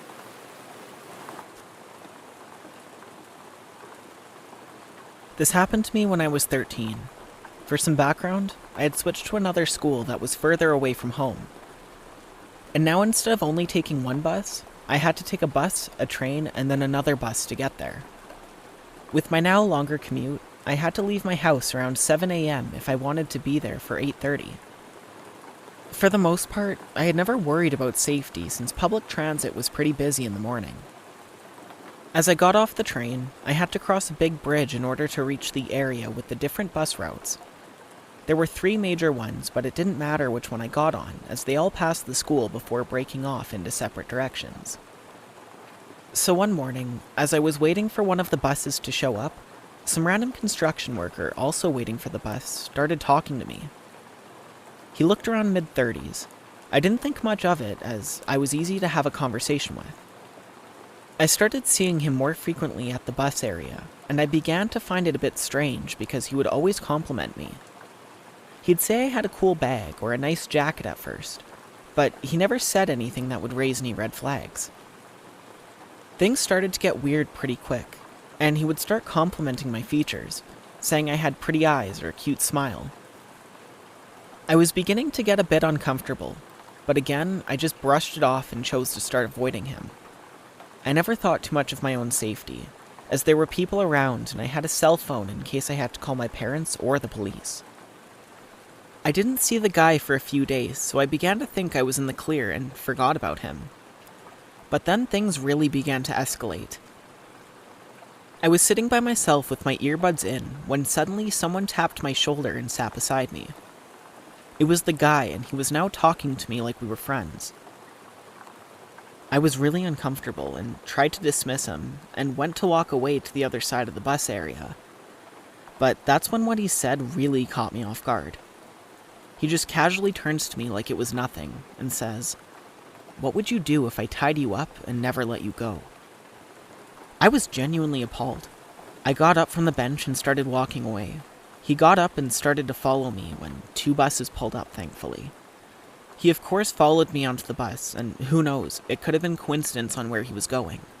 But I wasn't having it in case, so I hopped off and went on to the second one. If he followed me on again, I was going to tell the bus driver I needed help, but luckily the guy didn't. I was so damn confused. I went to school and the first thing I did was tell my friends what happened. I really did not understand the severity of this situation at first, because I was a 13-year-old male and I didn't think these things happened to guys. As I was telling the story, I was kind of downplaying it because nothing bad actually happened, and there were no real repercussions. Everyone gave me a dumbfounded stare as no one knew what to say. Then, one of the teachers overheard me, which I'm not surprised, I was a loud kid, and in a look of shock, brought me to the principal's office. I missed the entire first period of the day explaining what happened to the principal and a police officer. My parents at first were really confused on why I didn't mention anything of the weird guy before. Honestly, I didn't think about it. I was driven to school the next few days until a police officer came over to talk to me and my parents. He said that they found the guy on the transit cameras and were able to track him down and talk to him. There wasn't too much the officer could do aside from telling the guy to stay away from me, and that what he said was not appropriate since he technically didn't do anything illegal. The officer did tell me that they would be monitoring the train station around that time, and if that guy ever approaches me or talks to me, to call 911. I saw him like 2 or 3 more times after, and he never spoke to me or even looked at me, which I'm very thankful for.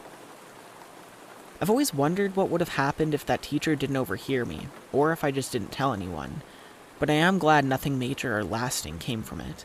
But this did really open my eyes a lot about being more aware in public.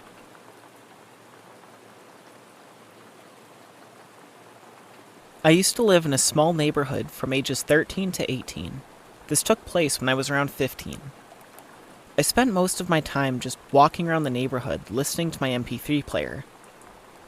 There was a guy around the same age as me that lived maybe 5 or so houses down. From neighborhood gossip, I learned that he was homeschooled and had been in and out of juvie due to his anger issues. He was almost always outside, and sometimes when I passed his house, he would start following me. I was smart enough to always have my music down, low enough to be able to hear and be aware of my surroundings. At first, I just passed it off as he ended up walking the same time of day I did. Looking back, I was truly dumb. As time passed, he got closer and closer to me when following, until eventually he decided to come up right behind me. He said something truly heinous. Things that I will not repeat here. I mean, he was right in my ear when he was talking. I ran home and told my sister, who basically raised me. She told me I was lying and to stop making up stories. For a while I stopped going out walking, until I needed the fresh air and exercise, and tried again after maybe 2 months. Sure enough, there he was, and came up right behind me and started to say things again. I turned my music up and ignored him. This is what I continued to do every day, until he got tired of me ignoring him, I guess. Because one day, he grabbed my arm. I couldn't get away, and then he grabbed the back of my neck and told me that I should know better than to ignore him. Again, I told my sister. She didn't believe me, and I stopped going out again. 2 weeks later, I woke up to loud bangs on my bedroom wall. There was a garage on both sides of the house, and the wall of my bedroom shared a wall with one of the garages. This garage was unfinished, and there wasn't even concrete down. It was easily accessible from the outside, as it was missing the door at the back of the house. My sister was out of town, and my dad was deaf and bedridden, so it was just me in the house able to do anything. My bedroom also had a door to go outside, so I ran over and locked it. I laid down and waited for the banging to stop, but it didn't. My cousin and her boyfriend lived down the street, so I called her, and she sent her boyfriend down to see what it was. Her boyfriend pulled right up to the backyard and right up to the door into the garage. His headlights filled the garage and outran the guy from down the street, holding a large knife. He took off running, and my cousin's boyfriend followed. It was at this time I called the police. They came and took a statement, but they said there was nothing they could do because, other than going into the garage and trespassing, he didn't actually do anything. I never took a walk in that neighborhood again. I still wonder how he knew what wall to bang on. How did he know I was on the other side of it? How did he know my sister was gone, or that my dad was bedridden and couldn't do anything? I never locked the door, so had he been in my house to know? What would have happened if I had gone outside? It still gives me the creeps.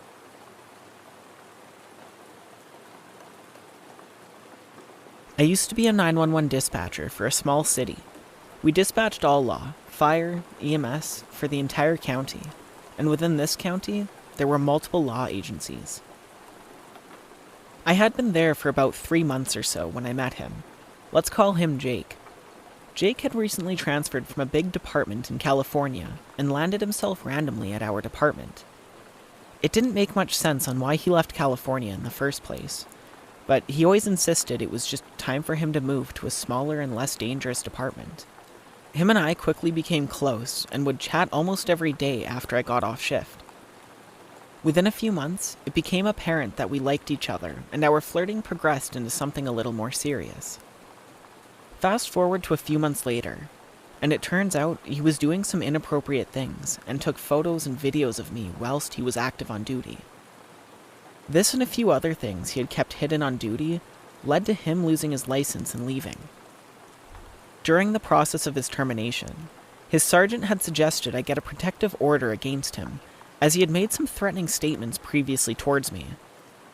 I had began to fill out the paperwork and was told I had a temporary protective order on him in the meantime, but I don't think I ever did. About 2 weeks after his termination, he called me to catch up. The entire call was like an old friend to an old friend. What am I doing for work? Do I have a boyfriend now? But progressively became more personal. When does my shift end? What do you drive? Being 18 and naive, I treated him like I always had and was answering his questions. I had contacted his old department afterwards, as a sergeant told me to let him know if I was ever contacted again. But they turned me away pretty quickly and didn't want anything to do with it. With that, I blocked Jake. Roughly a month later, I get a call from a new number and it's Jake. Once again, he wants to meet up and catch up. But this time, he so casually goes on to tell me about this new house he was wanting to buy in my neighborhood, knowing it was my neighborhood. I'd never told him where I lived in town, let alone what specific neighborhood. During this call, he progressively got more aggressive as well, making statements such as, "If you knew I was going to get canned, I should have just had my way with you." He half-heartedly joked about getting a hotel room just for me, and that was that. A few days later, he FaceTimed me, and once again came off as simply as wanting to catch up with me as he was sick. Midway through our seemingly normal conversation, he makes it apparent that he was touching himself the whole time. Keep in mind, nothing suggestive was mentioned, and our conversation at that point was about his new dog. He's blocked once again, but has tried to follow me on social media, and now I've started to see him in my area. Last I knew, he lived roughly 30 to 45 minutes in the opposite direction from me. Before we go on to the next story, if you could please leave a like and subscribe, it means a lot and helps the channel grow. Thank you. So this started about 2 to 3 years back. I just had a terrible breakup and I started receiving these disturbing phone calls. It started simple. The first call I answered and the person on the other end said how much they missed me. Now, I have a very small circle of friends, and I'm not on Facebook or any social sites where I update my photos or daily activities. This is important, and I know the ex I just split up with had nothing to do with the following. The first call, like I said, was simple. They said they missed me.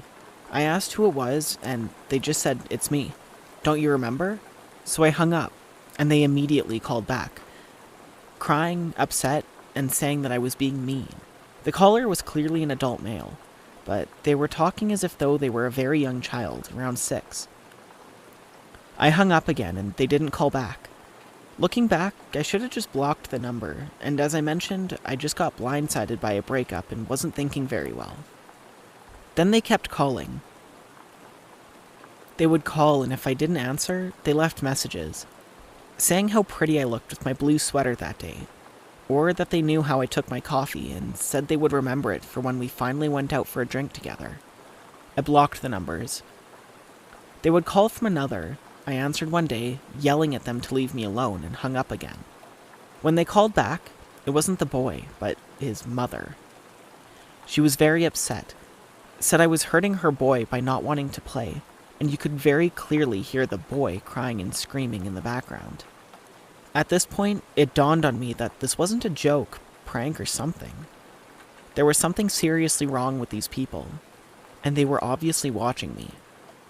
I haven't heard from the people for a year now, but I checked my phone after a very busy workday and noticed 10 missed calls, and I'm honestly terrified to check my voicemail.